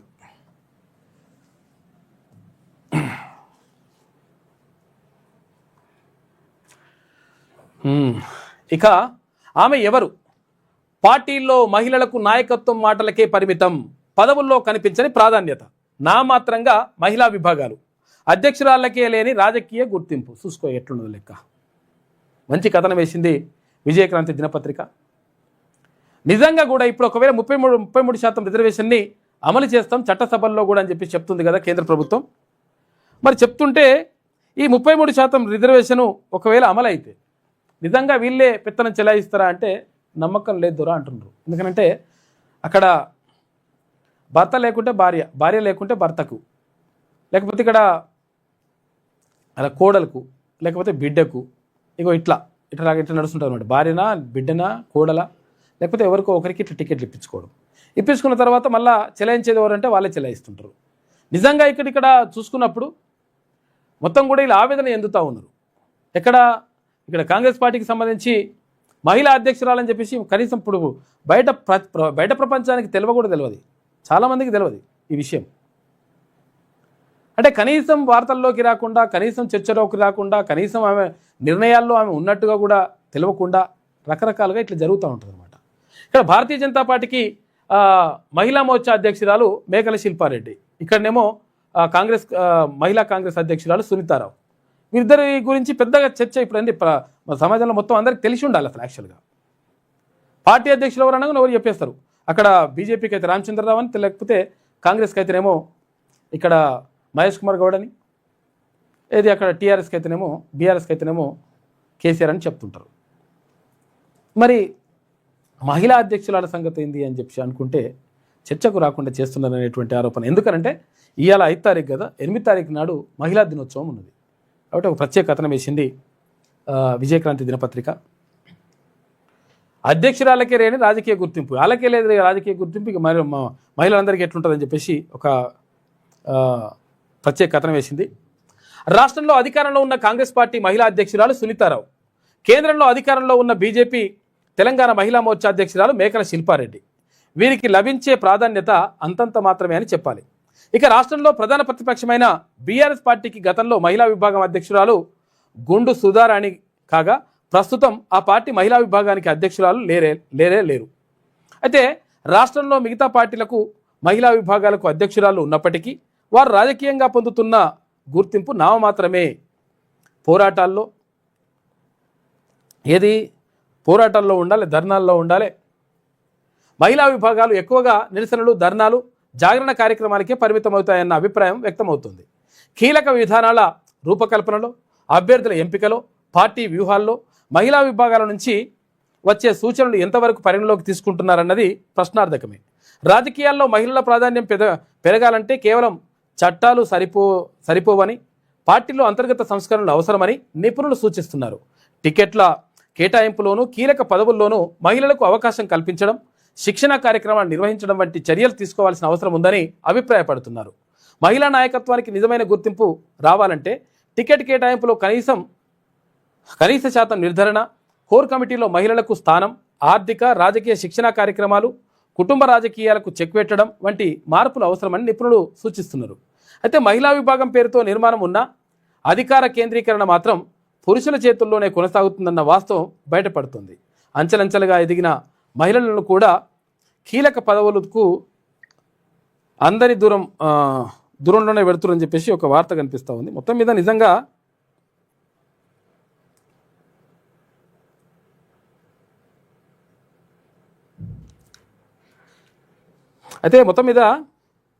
ఇక్కడ మహిళలకు నిజంగా కూడా ప్రత్యేకంగా గౌరవం దక్కుతుందా అంటే, ఇక్కడేమో బీఆర్ఎస్కి ఏమో మహిళా అధ్యక్షురాలే లేదు. బీజేపీలో ఇక్కడ మేకల శిల్పారెడ్డి ఉంటే శిల్పారెడ్డికి ఆమె మహిళా అధ్యక్షురాలు అనే విషయం చాలామందికి తెలియనీయకుండా చేస్తున్నారు. తర్వాత ఇక్కడ కాంగ్రెస్ పార్టీకి సునీతారావు అధ్యక్షురాలు అయితే ఈమె గురించి కూడా పెద్దగా బయటకు తెలియకుండా ఇదంతా కూడా నడుస్తూ ఉందన్నమాట. కాబట్టి వాళ్ళు ఉన్నట్ట లేనట్ట ఉంటే కీలకమైనటువంటి ఏదైనా ఆలోచనలు ఉంటే దాంట్లో పంచుకోవడానికి వీళ్ళకి అవకాశం ఇస్తున్నారు అంటే ఇస్తలేరని చెప్తా ఉన్నది ఆ ప్రత్యేక కథనం. నిజంగా కూడా వాస్తవం అదే జరుగుతుంది. మార్పు వస్తేనే ఇది సెట్ అవుతుంది లెక్క. అదనంగా ఐపీఎస్లను ఇవ్వండి, కేంద్ర హోంమంత్రి అమిత్ షాకు సీఎం రేవంత్ రెడ్డి విజ్ఞప్తి. మావోయిస్టుల లొంగుబాటు పునరావాసంపై కేంద్ర మంత్రితోటి చర్చలు జరిపినట్టు నిన్న. ఇక సింగూర్ డ్యాం భద్రతకు అధిక ప్రాధాన్యం, స్వయంగా సందర్శిస్తా అని చెప్పేసి ఇక్కడ మంత్రులు ఉత్తమ్ కుమార్ రెడ్డి, దామోదర్ రాజనరసింహ అంటున్నారు. ఇక రూపాయి విలువల కనిష్టానికి పతనం అయిపోయింది. డాలర్తో పోలిస్తే ₹92.35 అయింది లెక్క. పామ్ ఆయిల్ డాల్డాతో కలిసి డాల్డాతో కలిసి నెయ్యి తయారు చేస్తున్నారట. నెయ్యి అని చెప్పేసి లంగా కొడుకులు దాన్ని దేవునికి భీమునికి వాడతాం. మనం దేవునికి పూజలు చేసేందుకు వాడుతుంటాం మనం, లేకపోతే ఆరోగ్యం కోసం అని చెప్పేసి వాడుతుంటాం. వాళ్ళు ఏమో చేసేదేమో అడ్డమైన పని.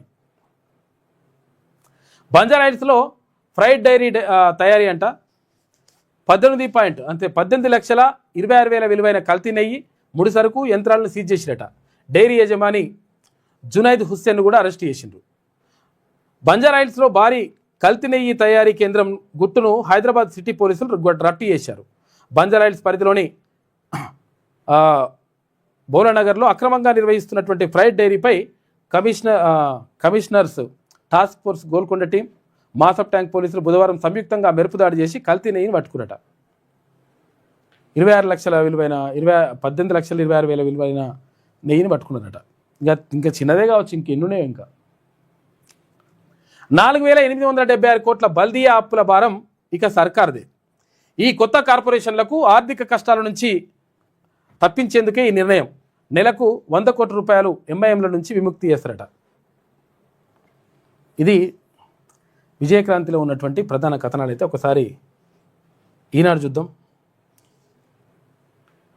ఇది ఒకటేనా? రైట్. ఇక ఇరాన్ యుద్ధ నౌకపై దాడి, హిందూ మహాసముద్రంలో ముంచేసిన అమెరికా. నౌకలో 180 మంది సిబ్బంది ఉన్నారు, 32 మందిని రక్షించారు శ్రీలంక నావికాదళం. ఇక 87 మృతదేహాలు వెలికితీత, మిగిలిన వారి గల్లంతు. విశాఖ నుంచి వెళ్తున్న ఐరిస్ దేనా నౌక. ఇక్కడ విశాఖపట్నంలో యుద్ధ నౌకల విన్యాసాలు ఉండే, ఆ విన్యాసాలలో పాల్గొని వెళ్తుంటే వేసి పడేసింది అమెరికా. యుద్ధ విధ్వంసం, ఇరాన్ నాయకత్వం భద్రతా బలగాల లక్ష్యంగా అమెరికా ఇజ్రాయెల్ దాడులు చేస్తున్నాయి. ఆ దేశ సైనిక ప్రధాన కేంద్రంపై 250 బాంబులు వేసిరట. ఇజ్రాయెల్ అమెరికా స్థావరాలపై ఇరాన్ డ్రోన్లు, క్షిపణులు. చమురు శుద్ధి కేంద్రంపై మళ్లీ దాడి. ఇరాన్ సుప్రీం నేతగా ముజ్తబా ఉన్నాడంట. ఎంత వాళ్ళ కొడుకు, ఇరాన్ వాళ్ళ కొడుకు ఎవరు, ఇంతకుముందు ఉన్న ఖమేనీ కొడుకు, ఆయనను చంపేస్తామని ఇజ్రాయెల్ చెప్తుంది. ఇక ఇరాన్లో 1045కి చేరిన మృతుల సంఖ్య. యునైటెడ్ అరబ్ ఎమిరేట్స్కు చెందినటువంటి ఫుజైరా చమురు కేంద్రంలో ఎగిసిపడుతున్న మంటలు. ఇట్లా అవుతుంది కథ. మొత్తం మీద యుద్ధం మామూలుగా లేదు కథ.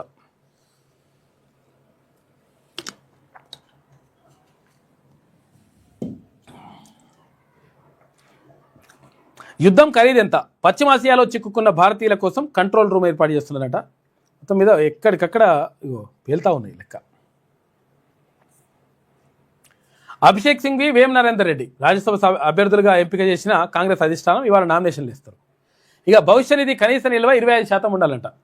కొత్తగా ఈపీఎఫ్, తర్వాత ఈపీఎఫ్ 2026 పథకాలు అమలుకు త్వరలో గెజిట్ నోటిఫికేషన్ జారీ చేస్తామని చెప్తున్నారు. 20% ఉండాలంట. ఇక ఫైనల్లో కివీస్. మరి భారత్ ఎక్కడున్నది? భారత్ ఆతిథ్యం ఇస్తున్నటువంటి T20 ప్రపంచ కప్లో తొలి ఫైనలిస్ట్ ఖరారైంది. బుధవారం ఏకపక్షంగా సాగిన సెమీఫైనల్లో న్యూజిలాండ్ 9 వికెట్ల తేడాతో దక్షిణాఫ్రికాను చిత్తుగా ఓడించి ఫైనల్కు దూసుకెళ్లింది. ఇక మొదట సఫారీ జట్టును 8 వికెట్లు కోల్పోయి 169 రన్లకు కట్టడి చేసిన కివీస్ లక్ష్యాన్ని 1 వికెట్టే కోల్పోయి కేవలం 12 ఓవర్ల 5 బాలల్లో ఖతం చేసి పడేసింది. T20 ప్రపంచ కప్ చరిత్రలోనే అత్యంత వేగవంతమైన శతకం సాధించిన ఓపెనర్ ఫిన్ అలెన్ 100 కొట్టిండు. 33 బంతుల్లో 4 4లు 8 6లు కొట్టిండట. మొత్తం మీద 100 కొట్టేసిండు. కివీస్కు అలవోకగా విజయాన్ని అందించాడు టీం సీఫర్ట్ అని చెప్పేసి ఒక వార్త కనిపిస్తూ ఉంది. ఇది మరి ఇవాళ మ్యాచ్ జరుగుతుంది, ఏమైతే చూడాలి. ఇక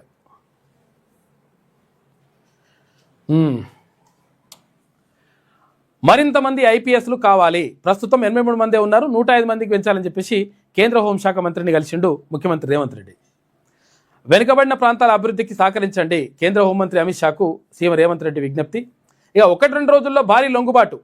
జాబితాలో 100 మందికి పైగా మావోయిస్టులు. జనజీవన స్రవంతిలోకి PLGA క్యాడర్ ఉన్నది. అగ్రనేతల అంగరక్షకులు అని చెప్పేసి ఒక వార్త కనిపిస్తుంది. మొత్తం మీద మావోయిస్టులు ఇంకా కొంతమంది కూడా లొంగిపోయేటువంటి అవకాశం ఉందంట. ఇక రాజ్యసభకు నితీష్ కుమార్, ఎవరు బీహార్ ముఖ్యమంత్రిగా ఉన్నటువంటి JDU అధ్యక్షుడు నితీష్ కుమార్ రాజ్యసభకు పంపిస్తారట. మరి రాజ్యసభకు పంపిస్తే ఇక్కడ ముఖ్యమంత్రి ఎవరు ఉండాలంటే ముఖ్యమంత్రిని కూడా మారుస్తారట. ఈసారి ఏది భారతీయ జనతా పార్టీకి చెందినటువంటి నాయకునికి ముఖ్యమంత్రిగా అవకాశం ఇచ్చేటువంటి పరిస్థితి ఉందని చెప్పి చెప్తా ఉన్నారు. రాజ్యసభకు నేడు నితిన్ నబీన్తో పాటు నామినేషన్. సీఎం పదవికి త్వరలో రాజీనామా చేసే అవకాశం ఉందని చెప్పి క్వశ్చన్ మార్క్తో ఒక వార్త. బీహార్ ముఖ్యమంత్రి JDU అధ్యక్షుడు నితీష్ కుమార్ రాజ్యసభకు ఎన్నిక కానున్నారు. దీంతో ఆయన స్థానంలో మరొకరు ముఖ్యమంత్రి కానున్నారు. భాజపా జాతీయ అధ్యక్షుడు నితీష్ కుమార్ గురువారం పాట్నాలో తమ నామినేషన్లు దాఖలు చేయనున్నారు. ఇవాళ వేస్తారట. కేంద్ర హోంమంత్రి అమిత్ షా దీనికి హాజరవుతారు. బీహార్ అసెంబ్లీలో ఎన్డీఏ కూటమి బలం 202. ఒక రాజ్యసభ సీటు గెలవాలంటే 41 మంది ఎమ్మెల్యేల మద్దతు ఉండాలి. ఈ లెక్కన 4 నుంచి 5 ఎగువ సభ సీట్లు ఎన్డీఏ కూటమికి దక్కనున్నాయి. అయితే సీఎం పదవికి నితీష్ త్వరలోనే రాజీనామా చేయనున్నారని పార్టీ వర్గాల సమాచారం. JDU జాతీయ కార్యనిర్వాహక అధ్యక్షుడు సంజయ్ జూ బుధవారం ఢిల్లీ నుంచి పాట్నాకు వచ్చి నితీష్తో సుదీర్ఘంగా భేటీ అయినట. వారసులు ఎవరు? నితీష్ గత నవంబర్ 20న 10వసారి బీహార్ ముఖ్యమంత్రి అయ్యారు. ఆ రాష్ట్రాన్ని అత్యంత ఎక్కువ కాలం పరిపాలించిన ఘనత కూడా ఆయనకే దక్కింది. దానికి ప్రధాని నరేంద్ర మోడీ సహా పలువురు ప్రముఖులు హాజరయ్యారు. 4 నెలల్లోనే నితీష్ ఆ పదవి నుంచి వైదొలగడంతో వారసుడు ఎవరనే ప్రశ్నలు మొదలవుతున్నాయి. మరి ఎవరికి ఇస్తారో ఏం కథనో చూడాలి. ఇక నితీష్ కుమార్ రాజీనామా చేసే అవకాశం అంటారు, చేసి అంటే ఇక్కడ రాజ్యసభకి వెళ్ళిపోతారట. ఇది ఈనాడులో ఉన్నటువంటి ప్రధాన కథనాలు. అయితే ఒకసారి ఆంధ్రజ్యోతి చూద్దాం. ఇక పర్షియన్ గల్ఫ్లో 38 భారత నౌకలు ముడి చమురు LNG తరలిస్తున్న ఈ నౌకల్లో 1100 మందికి పైగా నావికులు ఉన్నారంట. వారి భద్రతకు అవసరమైన చర్యలు తీసుకోండి. అధికారులకు కేంద్ర మంత్రి సోనోవాల్ ఆదేశం. విదేశీ నౌకలపై దాడుల్లో 3 భారతీయులు చనిపోయారట. ఇక హర్మోజ్ జలసంధిలో చైనా నౌకలకు ఇరాన్ అనుమతి ఇచ్చింది. ఇక హర్మోజ్లో చమురు నౌకలకు మేము రక్షణ కల్పిస్తామని చెప్పేసి చెప్తున్నారు. చమురు సరఫరాలో ఇబ్బంది లేకుండా చూస్తామని ట్రంప్ అంటున్నాడు. భారత్ చైనాలకు చమురు సరఫరా పెంచుతామని చెప్పేసి రష్యా చెప్తుంది. మీరేం టెన్షన్ పడకూరు, అక్కడ ఇరాన్ నుంచి అక్కడ హర్మోజ్ జలసంధి మూసేసినా కానీ మేము పంపిస్తాము, టెన్షన్ పడకూరని చెప్తుంది రష్యా. మధ్యధరా సముద్రంలోకి చార్లెస్ డి గాల్ మిత్ర దేశాలకు మద్దతుగా విమాన వాహక నౌకను పంపిన ఫ్రాన్స్. రాష్ట్రంలో IPSల సంఖ్యను 105కు పెంచండి. పెరుగుతున్న జనాభా, హైదరాబాద్ విస్తరణలతో తెలంగాణకు మరింత మంది IPSలు అవసరం. వెనుకబడిన ప్రాంతాల అభివృద్ధికి నిధులు ఇవ్వండి. కేంద్ర హోంమంత్రి అమిత్ షాకు సీఎం రేవంత్ రెడ్డి విజ్ఞప్తి. మావోయిస్టుల అంశంపై నివేదిక అందజేసిన ముఖ్యమంత్రి. తెలంగాణ పోలీసులను అభినందించిండు అమిత్ షా. ఇక ఈగల్ టీంను మరింత బలోపేతం చేయాలని చెప్పేసి సూచించిండట. ఇరాన్ యుద్ధ నౌకపై అమెరికా దాడి. శ్రీలంక సమీపంలో జనాంతర్గామంలో అటాక్ చేసింది.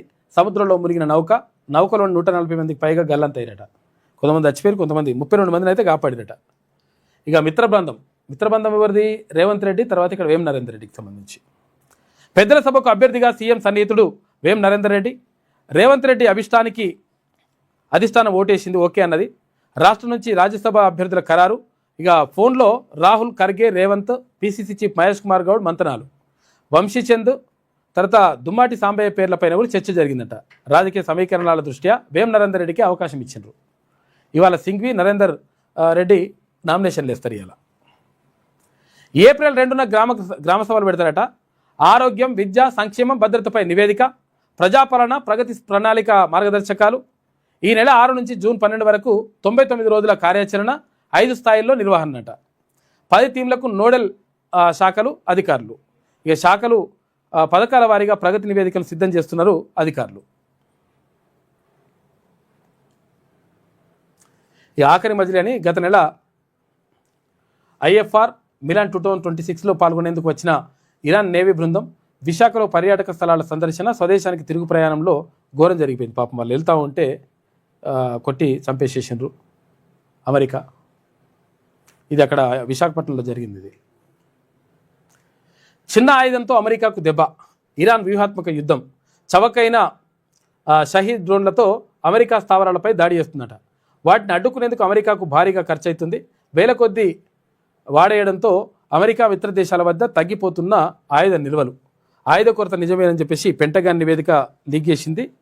ఇక రక్షణ ఉత్పత్తుల కంపెనీలతో భేటీ కానున్న ట్రంప్. అమెరికా నిఘా ఆయువు పట్టుపై దాడి. ఖతార్ ఎయిర్ బేస్లోని AN FES 132 రాడార్ వ్యవస్థ ధ్వంసం చేసిరట. ఇరాన్ కొత్త సుప్రీం లీడర్ మెజ్తబా ఖమేనీ. మీడియాలో ఊహాగానాలు వస్తున్నాయంటే, ఎందుకంటే ఖమేనీ వాళ్ళ కొడుకు అంటే మనోడు. నిజం కాదన్న ఇరాన్ సర్కార్ కొత్తగా ఎవరిని ఎన్నుకున్నా చంపేస్తామని చెప్పేసి ఇజ్రాయెల్ చెప్తుంది. బోగస్ ఉద్యోగులతో బురిడి. ఉద్యోగాలు లేకున్నా రికార్డులో చూపి వేతనాలు పొందిన వైనం. సీఎం విచారణకు ఆదేశించడంతో అవుట్సోర్సింగ్ ఏజెన్సీల్లో కలకలం. ఈ అవుట్సోర్సింగ్ ఏజెన్సీ కొడుకులు లంగ కొడుకుని తొక్కాలి ఒక్కొక్కరిని. ఇటువంటి కథలు పడ్డోని. 25,000 మంది బోగస్ ఉద్యోగులు ఉన్నట్లు ప్రాథమికంగా నిర్ధారణ. రంగంలోకి దిగిన కలెక్టర్లు. ఖజానాకు నష్టంపై ఫోరెన్సిక్ ఆడిట్. ఏజెన్సీలపై క్రిమినల్ కేసులు నమోదు చేయాలని చెప్పేసి అధికారులు అంటారు. చేసి లోపలేయాలి కొడుకుల్ని. ఇక టిమ్స్లకు 4,588 పోస్టులట. కొత్త ఆసుపత్రుల్లో ఉద్యోగాల భర్తీకి ప్రతిపాదన. ఆర్థిక ఆమోదం కోసం ఎదురుచూపులు. వీటిలో 1,200 స్పెషలిస్టు వైద్యుల పోస్టులు ఉన్నాయట. మిగతావి నర్సులు, పారామెడికల్ సిబ్బంది ఉన్నారు. ఇక ఆసుపత్రుల నిర్వహణ సిబ్బంది భర్తీకి కసరత్తు చేస్తూ ఉన్నారు. అవుట్సోర్సింగ్ విధానంలో నియామకాలు చేస్తారట. మళ్ళా సీఎం పదవికి నితీష్ రామ్ అని చెప్పేసి ఒక వార్త కనిపిస్తుంది క్వశ్చన్ మార్క్ తోటి. ఇవాళ రాజ్యసభకు బీహార్ ముఖ్యమంత్రి నామినేషన్ ఇస్తాడు. హాజరు కానున్న కేంద్ర హోంమంత్రి అమిత్ షా. ముఖ్యమంత్రి పదవి బీజేపీకి దక్కే అవకాశం ఉందట. నితీష్ తనయుడు నిశాంత్కు ఉప ముఖ్యమంత్రి, సీఎం పదవి రేసులో సామ్రాట్ చౌదరి, నిత్యానందనున్నట. బీజేపీలోకి ఇస్తారటగా. బీహార్లో గర్భాశయ క్యాన్సర్పై టీకా అస్త్రం, మహిళా దినోత్సవం నుంచే హెచ్పివి వ్యాక్సిన్ పంపిణీ చేస్తారట. ఇదివరకే స్టార్ట్ చేసినట్టు ఆల్రెడీ మొన్ననే. 14 ఏళ్ల బాలికలకు ఉచితంగా వైద్య ఆరోగ్య శాఖ మార్గదర్శకాలు జారీ చేసింది.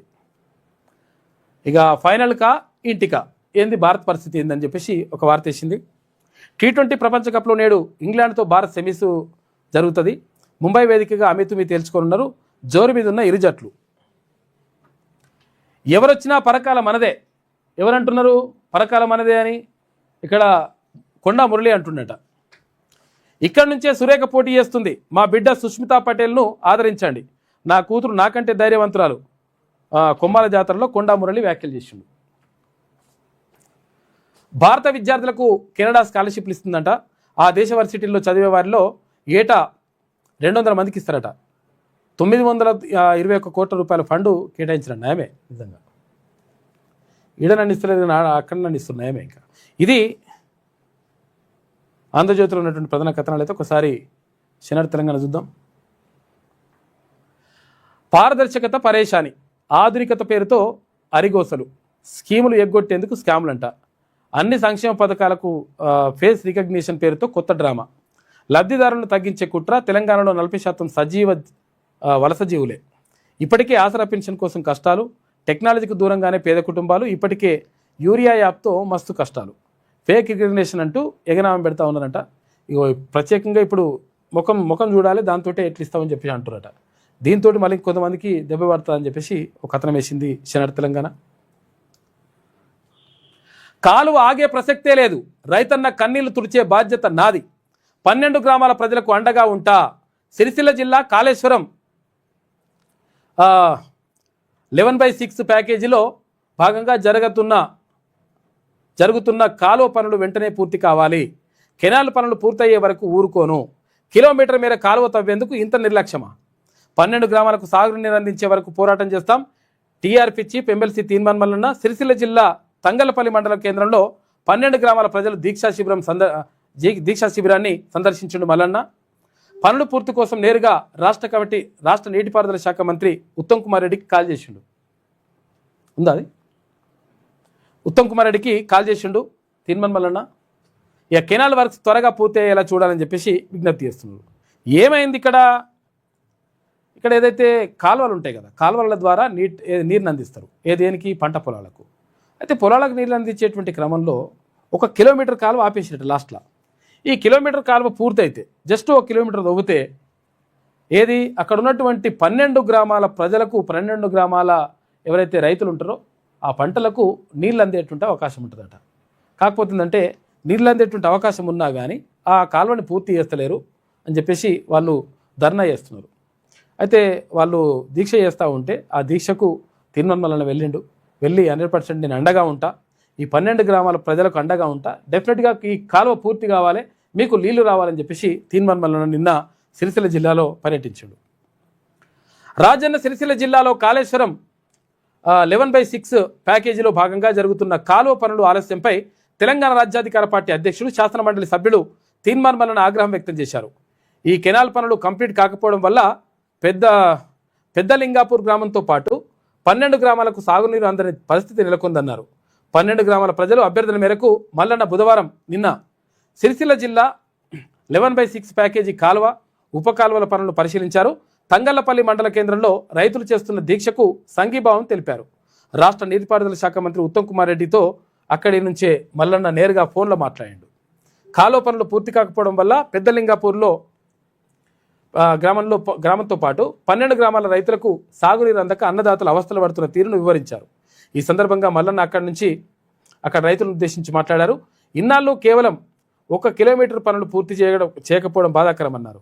రాష్ట్ర ప్రభుత్వం నీటిపారుదల శాఖ అధికారులు నిర్లక్ష్యం కారణంగా దాదాపు 15 గ్రామాల రైతులు సాగునీరు అందక ఇబ్బంది పడుతున్నారని చెప్పేసి చెప్పిండు. అన్నదాతల కన్నీళ్లకు వెలకట్టలేవన్నారు. అయితే అన్నదాతలు ఆందోళన చెందాల్సిన పని లేదని, కెనాల్ పనులు పూర్తి చేసే బాధ్యత నేను తీసుకుంటా అని చెప్పేసి చెప్పిండు తీన్మాన్ మల్లన్న. కాబట్టి నిన్న అక్కడికి వెళ్ళిండు. పాపం వాళ్ళు దీక్ష చేస్తూ ఉన్నారు. 1 కిలోమీటర్ తవ్వితే 12 గ్రామాలకు వస్తాయట నీళ్ళు. ఆ కిలోమీటర్ తవ్వుతందుకు వీళ్ళకి మొత్తం మనసు ఒప్పుతలేదు. తర్వాత నేరెళ్ల బాధితులకు న్యాయం చేయాలి. నేరెళ్లలో మొత్తం కూడా ఇష్టం వచ్చినట్టుగా అప్పుడు బీఆర్ఎస్ ప్రభుత్వం ఉన్నప్పుడు అసలు సంసారాలకు కూడా పనికి రాకుండా కొట్టి ఇబ్బంది పెట్టారు కొంతమందిని. లేకపోతే పెద్ద ఎత్తున ఉద్యమిస్తాం, వారిపై పోలీసుల దాడి అమానుషం. మా ప్రభుత్వం వచ్చిన తర్వాత ఎస్పీ విశ్వజిత్, ఎస్ఐ రవీందర్ తాట తీస్తాం, నేరెళ్ల బాధితులను ఆదుకుంటాం. బాధితుల ఇంటికెళ్ళి పరామర్శించిండు టీఆర్పీ చీఫ్ తీర్మాన్ మల్లన్న. బాధితులతో మాట్లాడారు. రజనీ కుమార్ అన్న కూడా ఉన్నట్టుంది అక్కడ. ఇక డోంట్ వర్రీ, మేమున్నాం. యుద్ధం వేళ భారత్కు రష్యా భరోసా ఇస్తుంది. ఇక భారత్లో చమురు కష్టాలు రానివ్వం, అవసరమైనంత ఇంధనం సరఫరా చేస్తాం. రష్యా నుంచి అందిన సంకేతాలు భారత్లో 50 రోజులకు సరిపడా ఇంధన నిల్వలు ఉన్నాయంట. పరిస్థితిని ఎప్పటికప్పుడు సమీక్షిస్తున్నట్లు వెల్లడి అని చెప్పేసి ఒక వార్త కనిపిస్తూ ఉంది.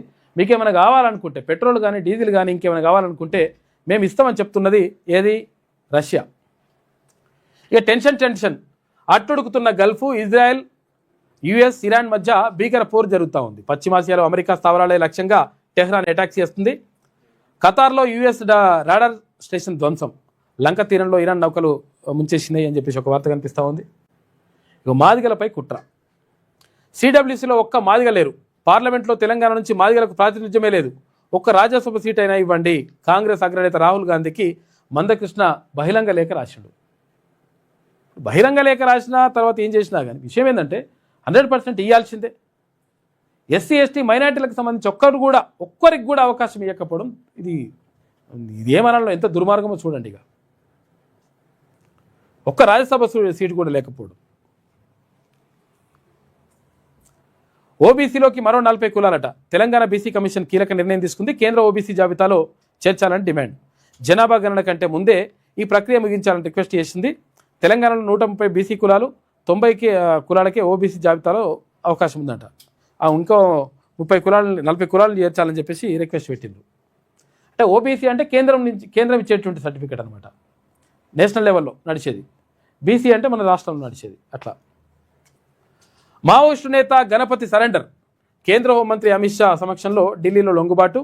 అదుపులోకి తీసుకున్న కేంద్ర బలగాలు. అందుకే ఢిల్లీ వెళ్లిన సీఎం రేవంత్. డీజీపీ శివధర్ రెడ్డి, ఇక ఐబీ హెడ్ సుమతి, పార్టీలో ఏకాకిగా మిగిలిన గణపతి అని చెప్పేసి ఒక వార్త కనిపిస్తూ ఉంది. వీళ్ళది జగిత్యాల జిల్లా. వీళ్ళది మొత్తం మీద 50 సంవత్సరాలు అవుతుందంట ఆయన ఊయంలో. ఇక పెట్రోల్ బంకుల వద్ద భారీగా రద్దీ. బంకులు మూతపడ్డాయని చెప్పేసి పెట్రోల్ ధరలు పెరుగుతుందని చెప్పేసి తప్పుడు ప్రచారం జరుగుతుంది. అట్లేం కాదు, టెన్షన్ ఏం పడకండి. కావాలంటే అది రష్యా ఇస్తూ ఉంటుంది, పంపిస్తూ ఉంటుంది. ఇక తప్పుడు వార్తలను ప్రచారం చేయొద్దు అని చెప్పేసి సామాన్య ప్రజలను ఇబ్బందులకు గురి చేయొద్దని చెప్పేసి అధికారులు సూచిస్తూ ఉన్నారు. నిన్న ఇక్కడ సిరిసిల్ల జిల్లా పర్యటనకు సంబంధించి మన చిత్రాలను చూసుకోవచ్చు. తీర్మాన్ మల్లన్న అక్కడ రైతులకు నేను బాసటగా ఉంటా, 100% ఆ కాలం పూర్తి కావాల్సిందని చెప్పేసి వాళ్ళకు భరోసానిచ్చిండు. అక్కడ మాట్లాడాడు. ఇక్కడ ఒట్టే జానయ్య యాదవ్, రజనీ కుమార్ అని అందరూ కూడా వెళ్ళిండ్రు. ఇక్కడ మహిళలు వచ్చిండ్రు, తల్లి వచ్చిండ్రు. సిరిసిల్లలో బాధలు వెళ్ళబుచ్చుతూ ఉన్నారు వాళ్ళ అక్కడ ఉన్నటువంటి రైతులు. తర్వాత నేరెళ్ళ బాధితులు వాళ్ళని కూడా కలిసి మేమున్నాం, టెన్షన్ ఏం పడకండి అని చెప్పేసి నేరెళ్ళ దళితుల ఉసిరు పోసుకున్న నేరగాళ్ళు వీళ్ళే అని చెప్పేసి వీళ్ళంట. ఒక ఎస్ఐ, ఒక ఐపీఎస్ ఆఫీసర్. ఇది నిన్న వాళ్ళ బాధలు వేదలు తెలుసుకొని మాట్లాడాడు తీర్మాన్ మల్లన్న. రజనన్న కూడా ఉన్నాడు ఇక్కడ. ఇది శనార్ తెలంగాణలో ఉన్నటువంటి ప్రధాన కథనాలు. అయితే ఒకసారి ఈ నమస్తే తెలంగాణ ఏమంటుందో చూద్దాం. ₹92.05 ఆల్ టైమ్ కనిష్టానికి దేశీయ కరెన్సీ. పెరుగుతున్న ముడి చమురు ధరలతో డాలర్లకు డిమాండ్ పెరిగిందట. సీఎం పదవికి నితీష్ కుమార్ రాజీనామా చేసే అవకాశం ఉందంట. బీహార్ ముఖ్యమంత్రి రాజ్యసభకు నామినేటెడ్ అవుతున్నాడు. అయితే దీంతో మరి ఏమవుతుంది, బీజేపీకి ఇస్తుందట. యుద్ధం భీకరం. భారత్కు చేరువలో ఇరాన్ నౌకను ముంచేసిన అమెరికా. శ్రీలంక తీరంలో జలాంతర్గామి నుంచి టార్పెడోలతో అటాక్ చేసిందట. భారత్తో సైనిక విన్యాసాల్లో పాల్గొని వెళ్తుండగా నౌకపై దాడి చేసింది. 5వ రోజు పశ్చిమాసియాలో కొనసాగిన యుద్ధ ఉద్రిక్తతలు అని చెప్పేసి ఒక వార్త కనిపిస్తూ ఉంది. ఇది చాలా దారుణం అసలు నిజంగా. ఇక్కడ విన్యాసాలు చేసి ఇక్కడ చూసి వెళ్తుంటే అదేందో మరి. సర్కారు వారి భూదందా, ఐటీ కోసం సేకరించిన భూములు అమ్మకానికి. తెల్లాపూర్ ఉస్మాన్ నగర్లో 47.5 ఎకరాలు ఫర్ సేల్ అంట. గవర్నమెంట్ భూమి అమ్ముతారంట. బీఆర్ఎస్ హయాంలో ఐటీ అభివృద్ధి కోసం భూముల సేకరణ 3,000 కోట్ల లక్ష్యంతో వేలానికి పెట్టిన కాంగ్రెస్ ప్రభుత్వం.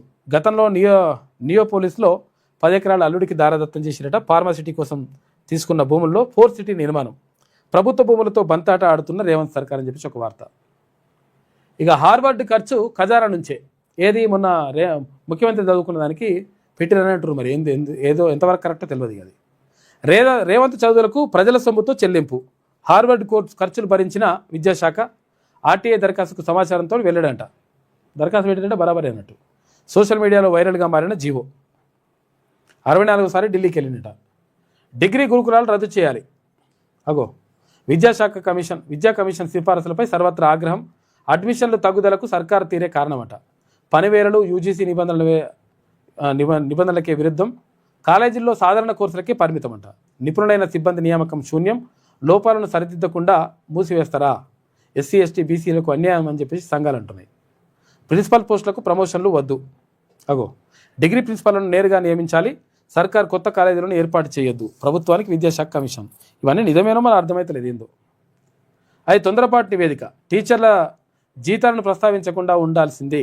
తన పరిధిని దాటి ఆకునరి వ్యవహరించారని చెప్పేసి విద్యా కమిషన్ నివేదిక పైన మీడియాలో కేశవరావు మాట్లాడినట. సీఎం మేనల్లుడికి అధికారుల సాగిరా అని చెప్పేసి నియోపోలిస్లో ఆయన గ్యాంగ్ అక్రమ మైనింగ్ అని చెప్పేసి ఎవరు హరీష్ రావు ఆరోపిస్తున్నాడు. కాంగ్రెస్ సర్కార్ ఫోన్ ట్యాపింగ్. సొంత పార్టీ నేతలపైనే నిఘా. డీకే వర్గంపై సిద్ధు సర్కార్ కన్ను. ఎస్పీ స్థాయి అధికారికి బాధ్యత ఇచ్చిరట. ప్రతిపక్ష నేత అశోక్ ఆరోపణలు. కర్ణాటకలో రాజకీయ దుమారం రేపుతుందని చెప్పేసి కర్ణాటకలో ఫోన్ ట్యాపింగ్ జరుగుతుందని ఓ వార్త. నిన్న బాల్కా సుమన్ విడుదల సందర్భంగా పబ్లిక్ వచ్చినట్టున్నారు. మాజీ ఎంపీ ఎమ్మెల్యే. కలెక్టర్లు కుతకుత. ప్రభుత్వ పెద్దల వ్యవహార శైలిపై ఐఏఎస్లో తీవ్ర అసంతృప్తి. మీ వైఫల్యాలను మాపై రుద్దుతారా అని చెప్పేసి కలెక్టర్లు అంటున్నారట. యూరియా కొరతపై రగిలిన రైతు అని చెప్పేసి ఒక వార్త. ఇది నమస్తే తెలంగాణలో ఉన్నటువంటి ప్రధాన కథనాలు. అయితే మొత్తం మీద జరుగుతున్నటువంటి పరిణామాలు ఇట్లున్నాయి. ఇక ఏది అక్కడ ఇజ్రాయెల్లో ఉన్నటువంటి ఎవరైతే భారతీయులు ఉన్నారో, ఎవరైతే తెలంగాణ వాసులు ఉన్నారో వాళ్ళ కుటుంబాలు ఆందోళన చెందాల్సినటువంటి అవసరం లేదు అని చెప్పి చెప్తా ఉన్నారు. కాబట్టి అది అట్లా జరుగుతూ ఉంది. తర్వాత ఇలా ఇంగ్లాండ్ తోట భారత్ మ్యాచ్. ఇంగ్లాండు తర్వాత ఇండియా మ్యాచ్ ఉన్నది. ఎందుకంటే అసలు యాక్చువల్గా క్రికెట్ పుట్టిందే ఇంగ్లాండ్లో పుట్టినటువంటి దాంతో మరి భారత్ ఆడుతూ ఉంది. ఇంగ్లాండ్ వాళ్ళు అంటే బ్రిటిష్ వాళ్ళు మనల్ని పరిపాలించారు. వాళ్ళతోటే మ్యాచ్. వాళ్ళతో చాలాసార్లు గెలిచినాం మనం. ఈసారి ఏమవుతుంది, తర్వాత సెమీస్లో ఏం పరిస్థితి అవుతుందని చెప్పేసి దానిపైన క్రికెట్ అభిమానులంతా కూడా ఉత్కంఠగా ఎదురు చూస్తూ ఉన్నారు.